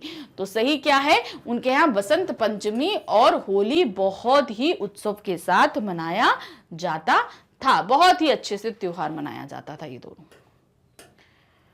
क्वेश्चन नंबर 37 में क्या दिया गया है, उत्सव के दौरान चौधरी साहब के पीछे पीछे कौन लगा रहता था, उनके पीछे पीछे कौन भागा करता था? उनके प्रशंसक, एक बालक, शुक्ल जी या वकील? तो भागा कौन करता था? एक बालक। एक बालक हाथ में तश्तरी लिए उनके पीछे भागता रहता था। क्वेश्चन नंबर 38, बालक तश्तरी में क्या लिए रहता था? अभी हमने बताया कि उत्सव में एक बालक उनके पीछे तश्तरी लेके भागता था, तो उस तश्तरी के अंदर क्या होता था? पानी, लड्डू, पान या पैसे? तो उसमें हुआ करता था क्या? पान। वो भाई पान खाने के बड़े शौकीन थे, तो उनके पीछे वो तश्तरी में पान लिए लिए लिए लिए घूमा करता था। क्वेश्चन नंबर 39, चौधरी साहब पर कविता लिखते समय वामनाचार्य गिरी कविता के कौन से चरण पर अटके थे? जब चौधरी साहब पे कविता लिख रहे थे वामनाचार्य जी, तो कविता कौन से चरण पर अटकी हुई थी, बढ़ नहीं रही थी आगे? प्रथम चरण पर, मध्य चरण पर, अंतिम चरण में या उपरोक्त में कोई नहीं? तो वो अटके हुए थे अंतिम चरण में, मतलब आखिरी चरण पर अटके थे। और जैसे ही उन्होंने वो वाली पंक्ति उनको देखी टिकी हुई पिलर से, और वो पंक्ति जोड़ के पूरी कविता कर दी थी। ठीक है, खंबा टेकी ऐसे खड़े, नारी जैसे मुगलाने की। क्वेश्चन नंबर है 40, वामनाचार्य गिरी की कविता चौधरी साहब को किस मुद्रा में देखकर पूर्ण हो गई? अभी हमने बताया था ना, कौन सी मुद्रा में उन्होंने देखा था? टहलते हुए देखकर, कूदते हुए देखकर, खंबे पर हाथ टिकाए देखकर, या खंबे पर टिक कर खड़े देखकर? तो कैसे खड़े थे वो? खंबे पर टिक कर खड़े हुए थे, और वही देखकर उनकी पंक्ति पूरी हो गई थी, कविता जो उन्होंने लिखी थी। क्वेश्चन नंबर 41, क्या दिया है? उर्दू बेगम कैसी पुस्तक थी? जो उर्दू बेगम लिखी गई ना, वो पुस्तक किस प्रकार की थी? राजनीतिक पुस्तक थी, उसमें राजनीति से रिलेटेड बातें थी? विनोदपूर्ण मतलब हंसी मजाक पूर्ण थी? साहित्य से रिलेटेड थी? या पौराणिक यानी पुराणों से रिलेटेड थी? तो कैसी पुस्तक थी उर्दू बेगम? वो विनोदपूर्ण पुस्तक थी, यानी हंसी मजाक से पूर्ण पुस्तक थी उर्दू बेगम। क्वेश्चन नंबर 42 में क्या दिया है? पुस्तक उर्दू बेगम में किसका वृत्तांत एक कहानी के ढंग से किया गया है? यानी कि किस चीज के बारे में उस पुस्तक में बताया गया है जो एक कहानी के माध्यम से प्रस्तुत किया गया है? वो क्या है? उर्दू की उत्पत्ति के बारे में, उर्दू के प्रचार के बारे में, उपरोक्त दोनों, या एक बेगम की कहानी है? तो वो जो पुस्तक थी उर्दू बेगम, उसमें उर्दू की उत्पत्ति और कैसे उसका प्रचार हुआ, ये सब कुछ जो है बड़े ही विनोदपूर्ण ढंग से एक कहानी के माध्यम से बांधकर उसमें प्रस्तुत किया गया था। क्वेश्चन नंबर 43, रामचंद्र शुक्ल जी का जन्म कहां हुआ था? उनका जन्म हमने देखा जैसे 1884 में हुआ था, मगर हुआ कहां पर था? उत्तर प्रदेश, मध्य प्रदेश, आंध्र प्रदेश या उत्तरांचल? तो उनका जन्म हुआ था कहां पर? उत्तर प्रदेश में। रामचंद्र शुक्ल जी का जन्म कहां हुआ था? उत्तर प्रदेश में हुआ था। क्वेश्चन नंबर 44 में क्या दिया गया है? शुक्ल जी की आरंभिक शिक्षा किस भाषा में हुई? मतलब उन्होंने स्टार्टिंग की जो शिक्षा थी उन्होंने किस भाषा में करी थी? उर्दू, अंग्रेजी, फारसी या उपरोक्त सभी? तो उन्होंने क्या किया था? उपरोक्त जितनी है इन सभी भाषाओं में उन्होंने अपनी आरंभिक शिक्षा करी, यानी उर्दू भी पढ़ी, फारसी भी पढ़ी और आपकी अंग्रेजी भी पढ़ी। ये तीनों ही भाषाएं उन्होंने पढ़ी। क्वेश्चन नंबर 45 में क्या दिया है? शुक्ल जी ने विधिवत शिक्षा कहां तक प्राप्त की? अब ये विधिवत शिक्षा का मतलब हम बता देते हैं, जैसे हम लोग जाते हैं स्कूल में पढ़ते हैं उसी तरीके से, कि मतलब ये इसको बोलते हैं विधिवत शिक्षा। तो क्या है? 8वीं तक, हाई स्कूल तक, इंटरमीडिएट तक या बीए तक? तो उन्होंने शिक्षा प्राप्त कहां तक करी? इंटरमीडिएट तक, यानी कि इंटर तक, यानी कि 12th तक उन्होंने शिक्षा प्राप्त करी थी विधिवत। क्वेश्चन नंबर 46, शुक्ल जी की कार्यस्थली कहां पर रही? यानी कि वो उन्होंने कार्य अपना कहां पर ज्यादा संपन्न किया? भाई पैदा जैसे हमने बताया कि उत्तर प्रदेश में हुए, तो मतलब अब उनका कार्यस्थली यानी कि कौन सी सिटी में रहा? भाई उत्तर प्रदेश तो आपका हो गया, स्टेट हो गया, सिटी कौन सी रही? वृंदावन, मथुरा, काशी या लखनऊ? तो ये सभी आप देखते हैं उत्तर प्रदेश में ही आते हैं। तो कहां पर उनकी कार्यस्थली रही? काशी में वे कार्य को करते रहे। क्वेश्चन नंबर 47, किसके अवकाश ग्रहण करने के बाद शुक्ल जी हिंदी विभाग के अध्यक्ष पद पर कार्यरत हुए? कौन कौन किसने अवकाश प्राप्त किया था, वो कौन व्यक्ति था, उसके बाद उन्होंने जो है पद ग्रहण किया? सुंदरदास शर्मा, श्यामदास शर्मा, बाबू श्याम सुंदर दास या बाबूलाल? तो कौन था? बाबू श्याम सुंदर दास जी ने जब अवकाश ग्रहण किया तब शुक्ल जी हिंदी विभाग के अध्यक्ष पद पर कार्यरत हुए थे। क्वेश्चन नंबर 48, रामचंद्र शुक्ल जी द्वारा कौन सा ग्रंथ लिखा गया? उन्होंने कौन से ग्रंथों को लिखा? कौन से थे? उन्होंने लिखा गोस्वामी तुलसीदास और सूरदास, दोनों ही लिखे, चिंतामणि और रस मीमांस। तो यहां पर क्या है, उपरोक्त सभी ग्रंथ उन्होंने लिखे हैं, यानी कि ये चारों ग्रंथ उनके द्वारा लिखे गए हैं। तो इसलिए हम यहां पर क्या लगाएंगे, उपरोक्त सभी ग्रंथ उनके द्वारा लिखे गए हैं। क्वेश्चन नंबर 49 में क्या दिया गया है? रामचंद्र शुक्ल ने किसका संपादन किया? संपादन कार्य कौन सी क्या कहते हैं पत्रिका का उन्होंने किया? जायसी ग्रंथावली, भ्रमर गीत सार, उपरोक्त दोनों या अपोजिट? तो इन्होंने जायसी ग्रंथावली और भ्रमर गीत सार दोनों का ही संपादन कार्य किया है। क्वेश्चन नंबर 50 में क्या दिया गया है? रामचंद्र शुक्ल जी की मृत्यु कब हुई? उनका देहावसान या स्वर्गाप्रस्थान कब हुआ? सन 1940, सन 1941, सन 1942 या सन 1943? तो उनका स्वर्गाप्रस्थान हुआ था सन 1941 में। वो स्वर्ग को सिधार गए, उनकी मृत्यु हो गई, उनका देहांत हो गया। कई नामों से आता है तो ध्यान रखिएगा। तो यहाँ पर हमने अपने इस लेखक की पारिवारिक पृष्ठभूमि, यानी कि जो हमारे लेखक हैं उनकी पारिवारिक पृष्ठभूमि क्या रही है, कैसा परिवार रहा है, इसके बारे में। तो क्या है, लेखक बताता है कि उनके पिताजी फारसी के अच्छे ज्ञाता तथा पुरानी हिंदी कविता के प्रेमी थे। उन्हें फारसी और हिंदी कवियों की उक्तियों को मिलने में बड़ा आनंद आता था। इन दोनों की उक्तियों को वो मिला दिया करते थे और मिला के कुछ नया जो बनाते थे वो बहुत अच्छा बनता था। वे रात में घर के सदस्यों को एकत्रित करके रामचरितमानस और रामचंद्र का बड़े आकर्षक ढंग से सुनाते थे। उन्हें भारतेंदु के नाटक बहुत प्रिय थे, इसीलिए कभी कभी भारतेंदु के नाटक भी सुनाते थे। लेखक के पिता का ट्रांसफर यानी कि बदली जो है हमीरपुर की राठ तहसील से मिर्जापुर में हुआ। उस समय लेखक की आयु मात्र 8 वर्ष की थी। लेखक के मन में भारतेंदु के प्रति एक अपूर्व भावना पहले से ही जागृत थी। 8 वर्ष के बालक भारतेंदु को सत्य हरिश्चंद्र नाटक के नायक और राजा हरिश्चंद्र तथा कवि हरिश्चंद्र में ए शब्द में होने के कारण दोनों नायकों में भेद नहीं हो पाता था। मिर्जापुर आने पर लेखक को ज्ञात हुआ कि भारतेंदु के एक मित्र यहाँ रहते हैं जो हिंदी के प्रसिद्ध कवि हैं, जिनका नाम बद्रीनारायण चौधरी प्रेमघन है।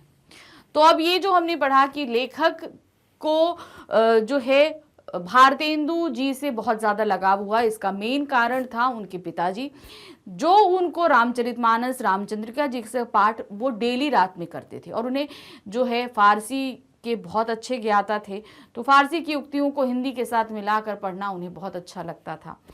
साथ ही वो जो है भारतेंदु जी के नाटक भी पढ़ पढ़ के सुनाया करते थे। तो लेखक हमारे छोटे थे, 8 वर्ष के थे, उन्हें इतना अंदाज़ा नहीं था कि भाई जो राजा हरिश्चंद्र हैं और जो भारतेंदु हरिश्चंद्र जो हैं ये दोनों, उन्हें लगता था एक ही हैं। लेकिन जब थोड़ा सा उन्हें ज्ञान प्राप्त हुआ कि नहीं, ये दोनों अलग हैं, राजा हरिश्चंद्र अलग है, भारतेंदु हरिश्चंद्र अलग हैं, एक कवि हैं एक राजा हैं, तो तब उन्हें समझ में आया। जब अब उसके बाद इनके पिताजी का जो ट्रांसफ़र है वो मिर्ज़ापुर हो गया। मिर्ज़ापुर आए तो उनको पता चला कि यहाँ पे भारतेंदु जी के जो हैं वो बहुत ही अच्छे जो कवि हैं भारतेंदु जी के, उनके एक मित्र यहाँ रहते हैं भारतेंदु जी के, बद्रीनारायण चौधरी यानी कि प्रेमघर जी जो हैं वो भारतेंदु जी के परम मित्र हैं जो यहाँ मिर्ज़ापुर में रहते हैं।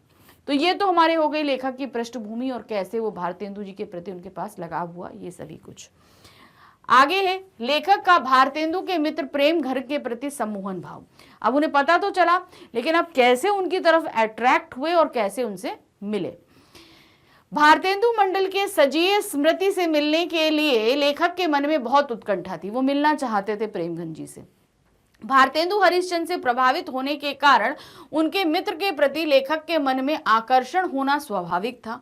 एक दिन लेखक ने अपने बाल मित्रों को एकत्र किया। वे सभी चौधरी साहब के घर से परिचित थे तथा लेखक के साथ 4 मील का सफर तय करके मकान तक पहुंच गया, जहां नीचे का बरामदा खाली था। अब क्या हुआ, यहां पर हम आपको बता दें कि उनको भाई बड़ा आकर्षण था कि भाई भारतेंदु जी के मित्र से मिला जाए। तो उन्होंने, आपके जितने मित्र थे वो सभी भारतेंदु जी के घर से परिचित थे, तो वो चल दिए सब, 4 मील का सफर करके वहां पहुंच गए। जब पहुंचे तो भाई घर का क्या हाल था बता रहे हैं हम आपको। नीचे का बरामदा खाली था, मतलब 2 फ्लोर का था, तो नीचे पूरा सब कुछ खाली था। ऊपर का सघन लताओं का जात से घिरा था, यानी कि ऊपर जो है बहुत सारी लताएं, यानी कि जो बेलें होती हैं पेड़ों की, उसके पूरा चीजें पूरा ढका हुआ था। लताओं के बीच कुछ जगह खाली थी, थोड़ी थोड़ी सी। सभी ने लेखक को उसी तरफ देखने के लिए कहा, परंतु इस स्थान पर कोई भी दिखाई नहीं पड़ रहा था। कुछ समय बाद एक लड़के ने उंगली से ऊपर की तरफ इशारा किया कि यहाँ लताओं के बीच मूर्ति सी बनी दिखाई दे रही है। तो वहां जो खाली जगह थी, सबने बोला वहां देखो, वहां कोई था नहीं। थोड़ी देर बाद किसी एक ने इशारा करके बोला वहां कोई है, कोई मूर्ति बनी हुई खड़ी हुई। अब मूर्ति क्या थी, जिसके दोनों कंधों पे बाल बिखरे हुए थे तथा वो उसने एक हाथ कंधे पर रखा हुआ था। देखते ही देखते कुछ समय में यह मूर्ति दिखाई देनी बंद हो गई। ये प्रेमगंज की लेखक से पहली झलक थी। तो क्या हुआ था, कंधे पे ऐसे खंबे पे ऐसे हाथ टिका के वो खड़े थे, बड़े बड़े उनके बाल थे जो कंधे तक बिखरे हुए थे। थोड़ी देर तक वो दिखाई दिए, फिर उसके बाद वो चले गए। तो ये पहली झलक लेखक ने प्रेमगंज की देखी थी। लेखक का साहित्य के प्रति बढ़ता रुझान। अब भाई भारतेंदु जी से लगाव था, लेकिन उनका साहित्य की तरफ इतना झुकाव बढ़ा कैसे उन्हें साहित्य पढ़ने और समझने का इतना, भाई होता ना कोई किसी भी बच्चे को कैसे लगता है, तो उसी तरीके से लेखक को कैसे लगा। तो क्या था, लेखक जैसे जैसे बड़ा होता गया वैसे वैसे हिंदी के नए नए साहित्य के प्रति उसका झुकाव बढ़ता गया। जब लेखक क्वींस कॉलेज में पढ़ रहे थे, उस समय रामकृष्ण वर्मा, जो उनके पिता के सहपाठी ही में से एक थे तथा जिनके यहाँ से भारत जीवन प्रेस की पुस्तकें आती थी, यानी कि पिताजी के जो एक मित्र थे उनका एक प्रेस था भारत जीवन, उनके यहाँ से कुछ पुस्तकें घर आया करती थी। लेखक के पिता लेखक से उन पुस्तकों को छिपा कर रखते थे। भाई पुस्तकें लाके थे अपने फ्रेंड क्या, लेकिन लेखक से छिपाते थे, क्योंकि उन्हें भय था कि कहीं बेटे का ध्यान स्कूल की पढ़ाई से ना हट जाए, कि पता चला इन सब पुस्तकों में उलझ जाए और जो स्कूल की पढ़ाई है वो ना करे। उन्हीं दिनों पंडित केदारनाथ पाठक ने हिंदी पुस्तकालय खोला। एक और उनके पिताजी के मित्र थे पंडित केदारनाथ, उन्होंने एक पुस्तकालय खोला। लेखक वहीं से पुस्तकें लाकर पढ़ने लगे। केदारनाथ जी लेखक की इस आदत से बहुत प्रभावित हुए। एक बार लेखक किसी व्यक्ति के साथ बारात में काशी गया। तो केदारनाथ भाई इतना बच्चा किसी पढ़ाई, भाई होता ना साहित्य के प्रति इतना रुझान, उनकी लाइब्रेरी से लेके जा रहा था, तो उनको बहुत ही अच्छा लगा। फिर एक बार क्या हुआ, जो हमारे लेखक थे वो एक बारात में काशी पहुंच गए। लेखक उस व्यक्ति के साथ घूमता हुआ चौखंबा की तरफ निकल गया। वहां से एक व्यक्ति थे उनके साथ, वहां से वो कहाँ गए, चौखंबा की तरफ निकले। एक जगह का नाम है काशी में। वहीं एक घर से उन्होंने पंडित केदारनाथ पाठक को निकलते हुए देखा। जब वहां घूम रहे थे उन्होंने देखा पंडित केदारनाथ पाठक, जिनके यहाँ से पुस्तकें लाते थे, वो एक घर से निकल रहे थे। पंडित केदारनाथ जी लेखक को देखकर रुक गए। पंडित केदारनाथ जी उनके यहाँ से पुस्तकें लाते थे, दोनों एक दूसरे से परिचित थे। तो जब उन्होंने देखा अरे तुम यहाँ, तो वो रुक गए। क्या हुआ, कुछ समय बात करने के पश्चात लेखक को पता चला कि पंडित केदारनाथ जी जिस घर से निकल रहे थे वह घर भारतेंदु जी का था। भारतेंदु जी के घर के नीचे का यह हृदय परिचय हुआ कि शीघ्र दोनों की गहरी मित्रता में परिवर्तित हो गया। अब पंडित केदारनाथ जिस घर से निकल रहे थे, बातों बातों में उन लोगों को पता चला, लेखक और पंडित केदारनाथ जी की बातें हो रही थी, तो पता चला पंडित केदारनाथ जी जिस घर से निकल रहे थे वो भारतेंदु जी का था। अब भाई भारतेंदु जी के ये भी फैन थे और वो भारतेंदु जी के मित्र भी थे, वो जानते थे भारतेंदु जी को। तो इस तरीके से दोनों में मित्रता हो गई, बहुत ही घनिष्ठ मित्रता हो गई। अब नेक्स्ट है लेखक को हिंदी प्रेमियों की मित्र मंडली मिलना। अब क्या हुआ, जब क्या कहते हैं, जब वो मिर्जापुर आए थे तो उनका जो मित्र मंडली मिली वो सभी साहित्य प्रेमी थे। तो जब ये मित्र मंडली उनकी बनी तो उसको सभी लोग निसंदेह कह के बुलाते थे। क्यों, क्योंकि भाई वो निसंदेह जैसा शब्द बड़ा इस्तेमाल करते थे। अब क्या कहानी है, चलिए देखते हैं। पहले 16 वर्ष की अवस्था में लेखक को अपने समान उम्र के हिंदी प्रेमियों की मंडली मिल गई, जिसमें श्रीयुत काशी प्रसाद जी जायसवाल, भगवान दास जी हालना, पंडित बद्री नारायण गौड़, पंडित उमाशंकर द्विवेदी मुख्य रूप मुख्य थे। ये लोग हिंदी के नए पुराने कवियों और लेखकों की चर्चा करते थे। मतलब हिंदी के जो भाई साहित्य प्रेमी थे, तो जितने कवि थे, लेखक थे, उनकी कृतियों रचनाओं की चर्चा करना, उनके बारे में रचना करना उन्हें बड़ा अच्छा लगता था। इनके बीच लेखक यानी कि हमारे शुक्ल जी भी स्वयं को लेखक मानने लगे। उनको लगा हम भी भाई लेखक हो गए, लेखकों की चर्चा करते करते। इस मंडली के सदस्यों के बीच बातें लिखने पढ़ने की हिंदी में होती थी। यानी कि जो लिखने पढ़ने की बात है, जैसे शुद्ध हिंदी, जैसे ये हम लोग पढ़ रहे हैं, ये लिखने पढ़ने की भाषा है। जैसे हम लोग आपस में बोलते हैं तो हम लोग की नॉर्मल है, तो ये लोग लिखने पढ़ने वाली भाषा बात करते थे। उसमें निसंदेह जैसे कुछ डिफिकल्ट वर्ड्स आते थे, तो क्या हुआ, निसंदेह आदि शब्द आया करते, जिस कारण मोहल्ले के अधिकतर निवासी, जिस मोहल्ले में वो लोग रह के बात करते थे, वो मोहल्ले अधिकतर कैसे थे, वकील थे, मुख्तार थे, कचहरी थे वाले थे, तो ये सब इतनी शुद्ध हिंदी का इस्तेमाल नहीं करते थे। वो लोग उर्दू भाषी व्यक्ति थे। तो हिंदी भाषा इतनी अनोखी लगती थी कि इन सभी ने मिलके उनका नाम ही क्या रख दिया, निसंदेह मंडली रख दिया था। तो क्या हुआ, जिसके कारण इन सभी लोगों ने हिंदी प्रेमियों का नाम निसंदेह रख दिया था।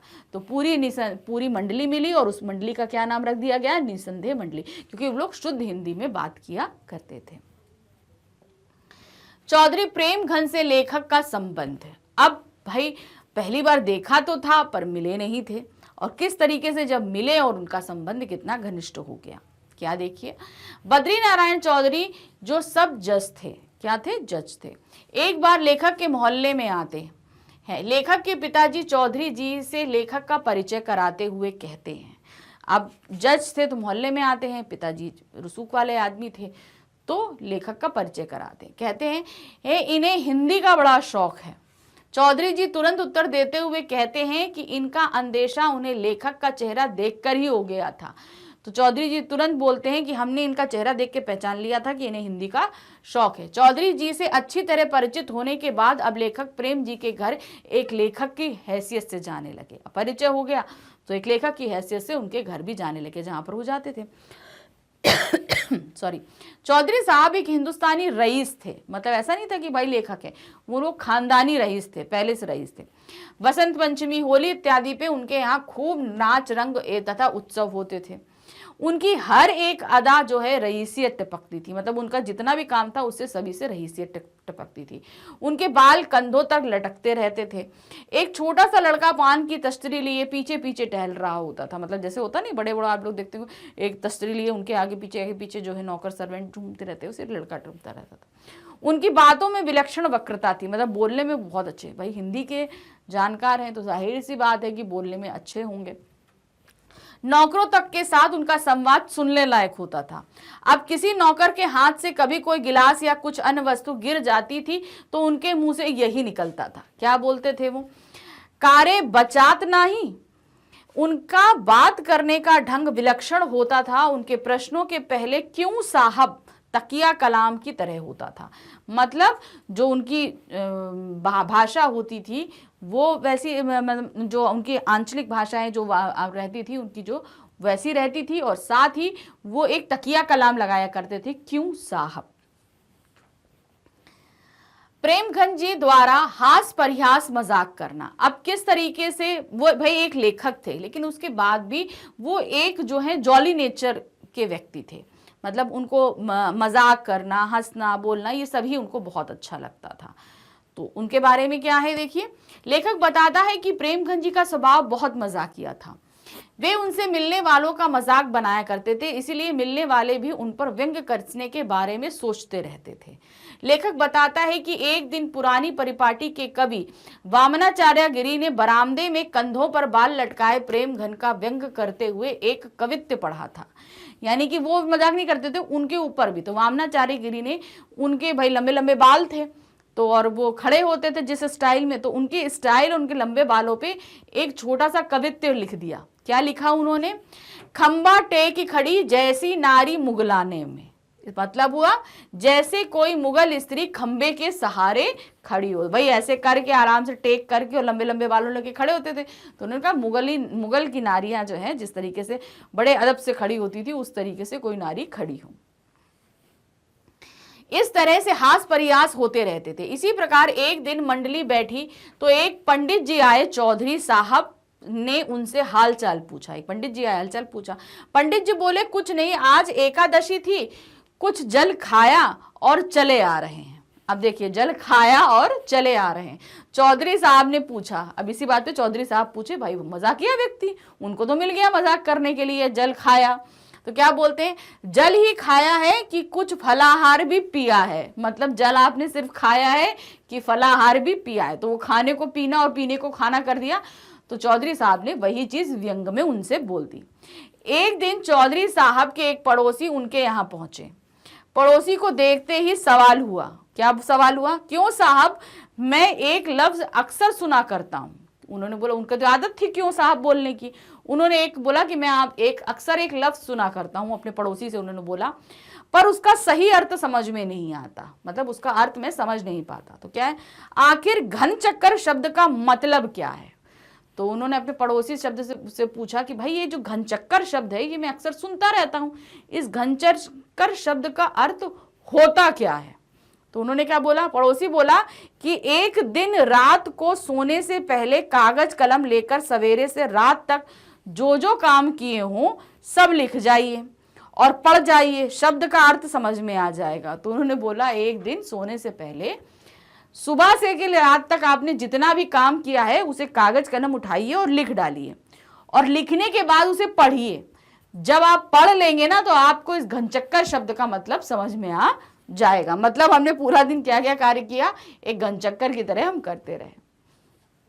अब क्या हुआ भाई, अब जो इनकी मित्र मंडली थी, उन्होंने एक बहुत अच्छी मजाकिया एक लग दी थी, उर्दू बेगम पुस्तक लिख दी थी।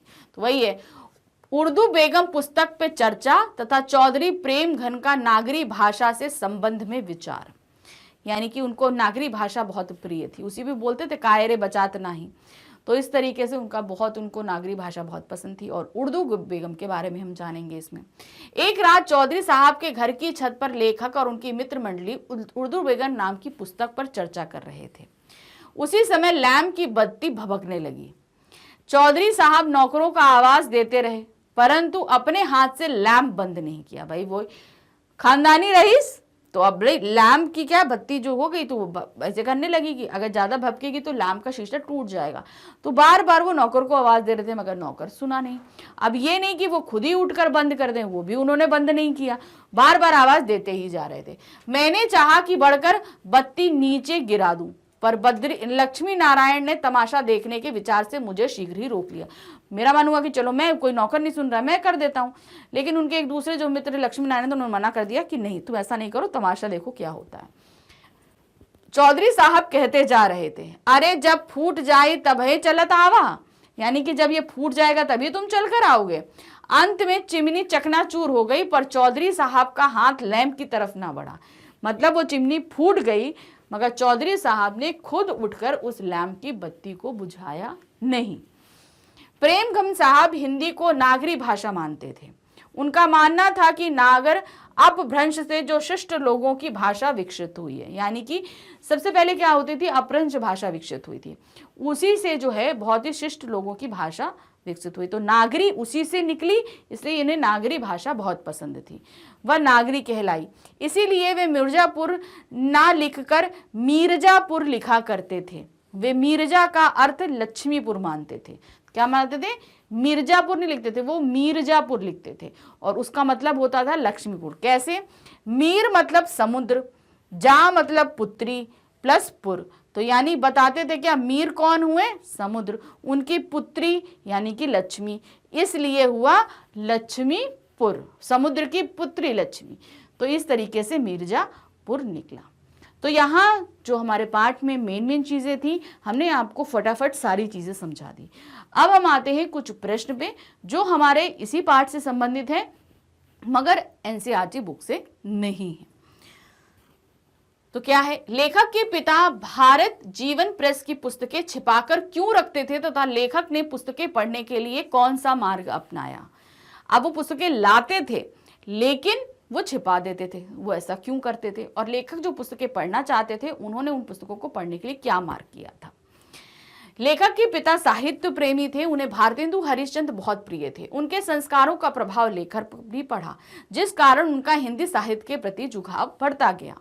लेखक के घर भारत जीवन प्रेस की पुस्तकें आती थी, लेकिन लेखक के पिता उन पुस्तकों को छिपाकर रखने लगे क्योंकि उन्हें डर था कि कहीं लेखक का ध्यान स्कूल की पढ़ाई से ना हट जाए तथा वह बिगड़ ना जाए।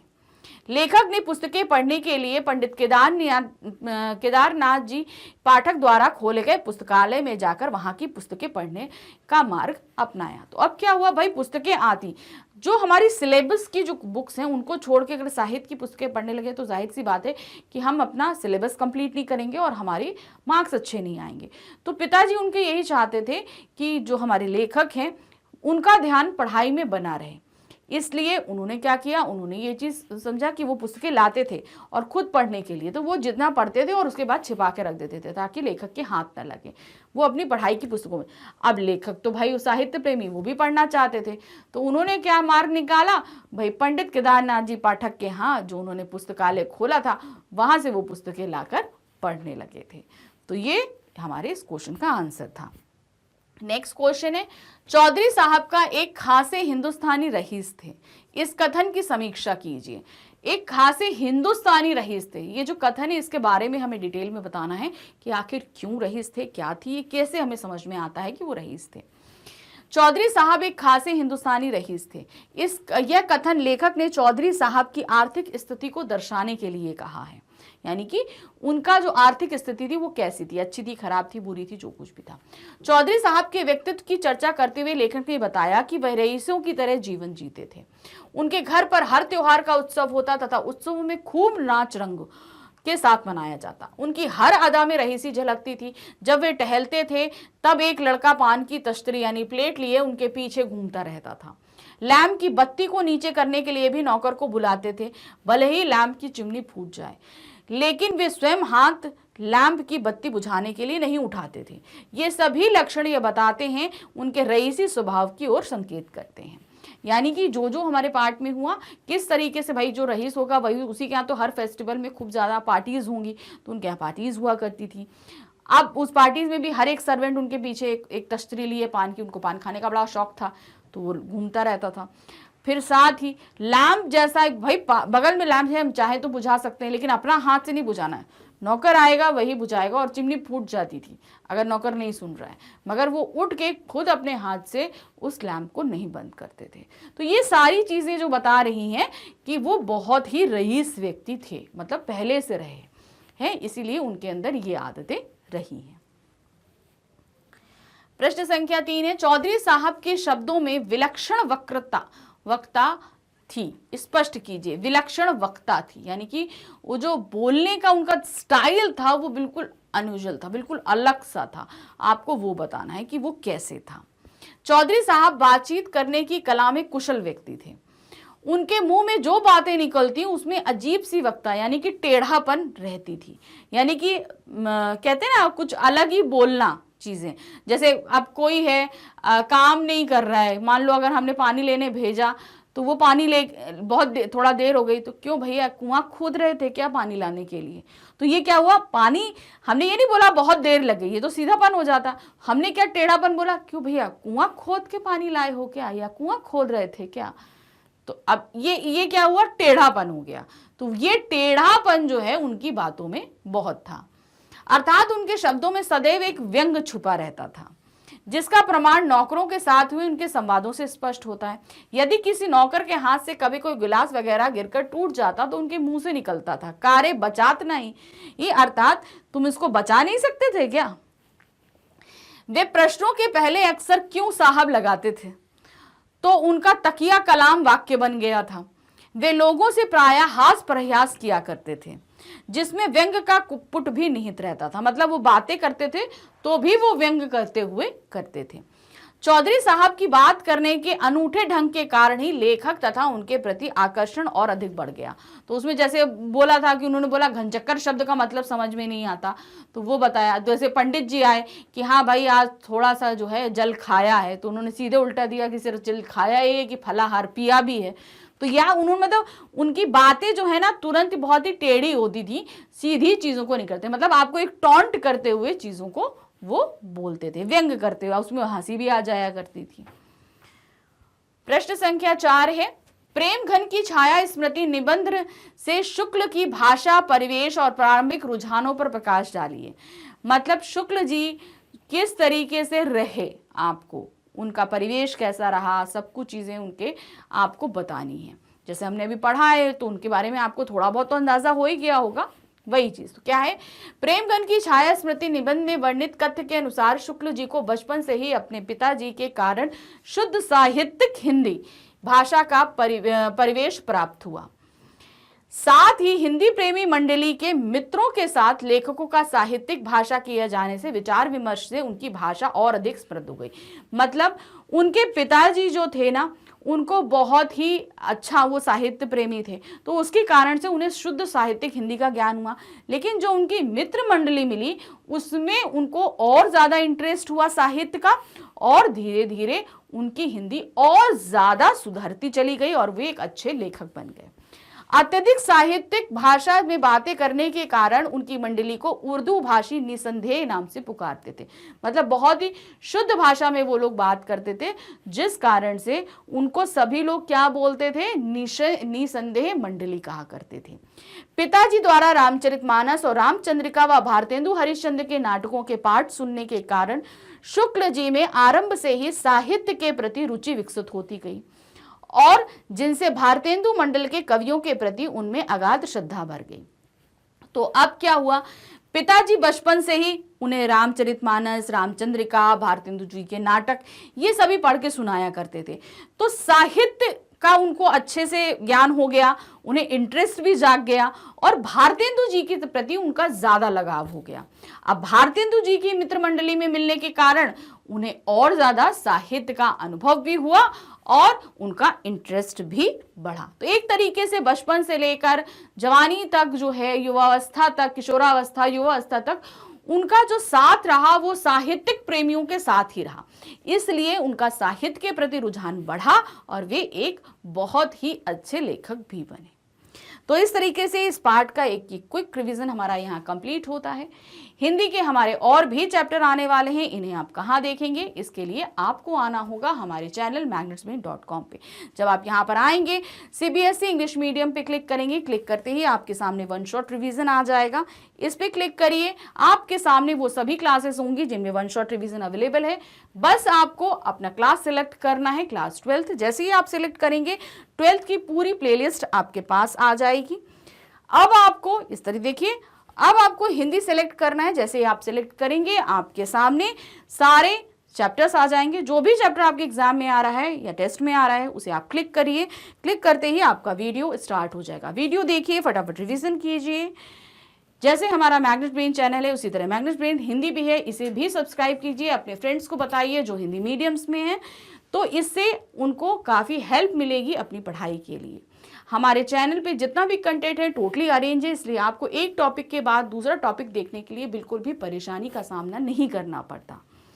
इसीलिए हमारे चैनल के साथ बने रहिए। इसे लाइक, सब्सक्राइब, शेयर ज़रूर कीजिएगा। Thank you for watching. Bye bye.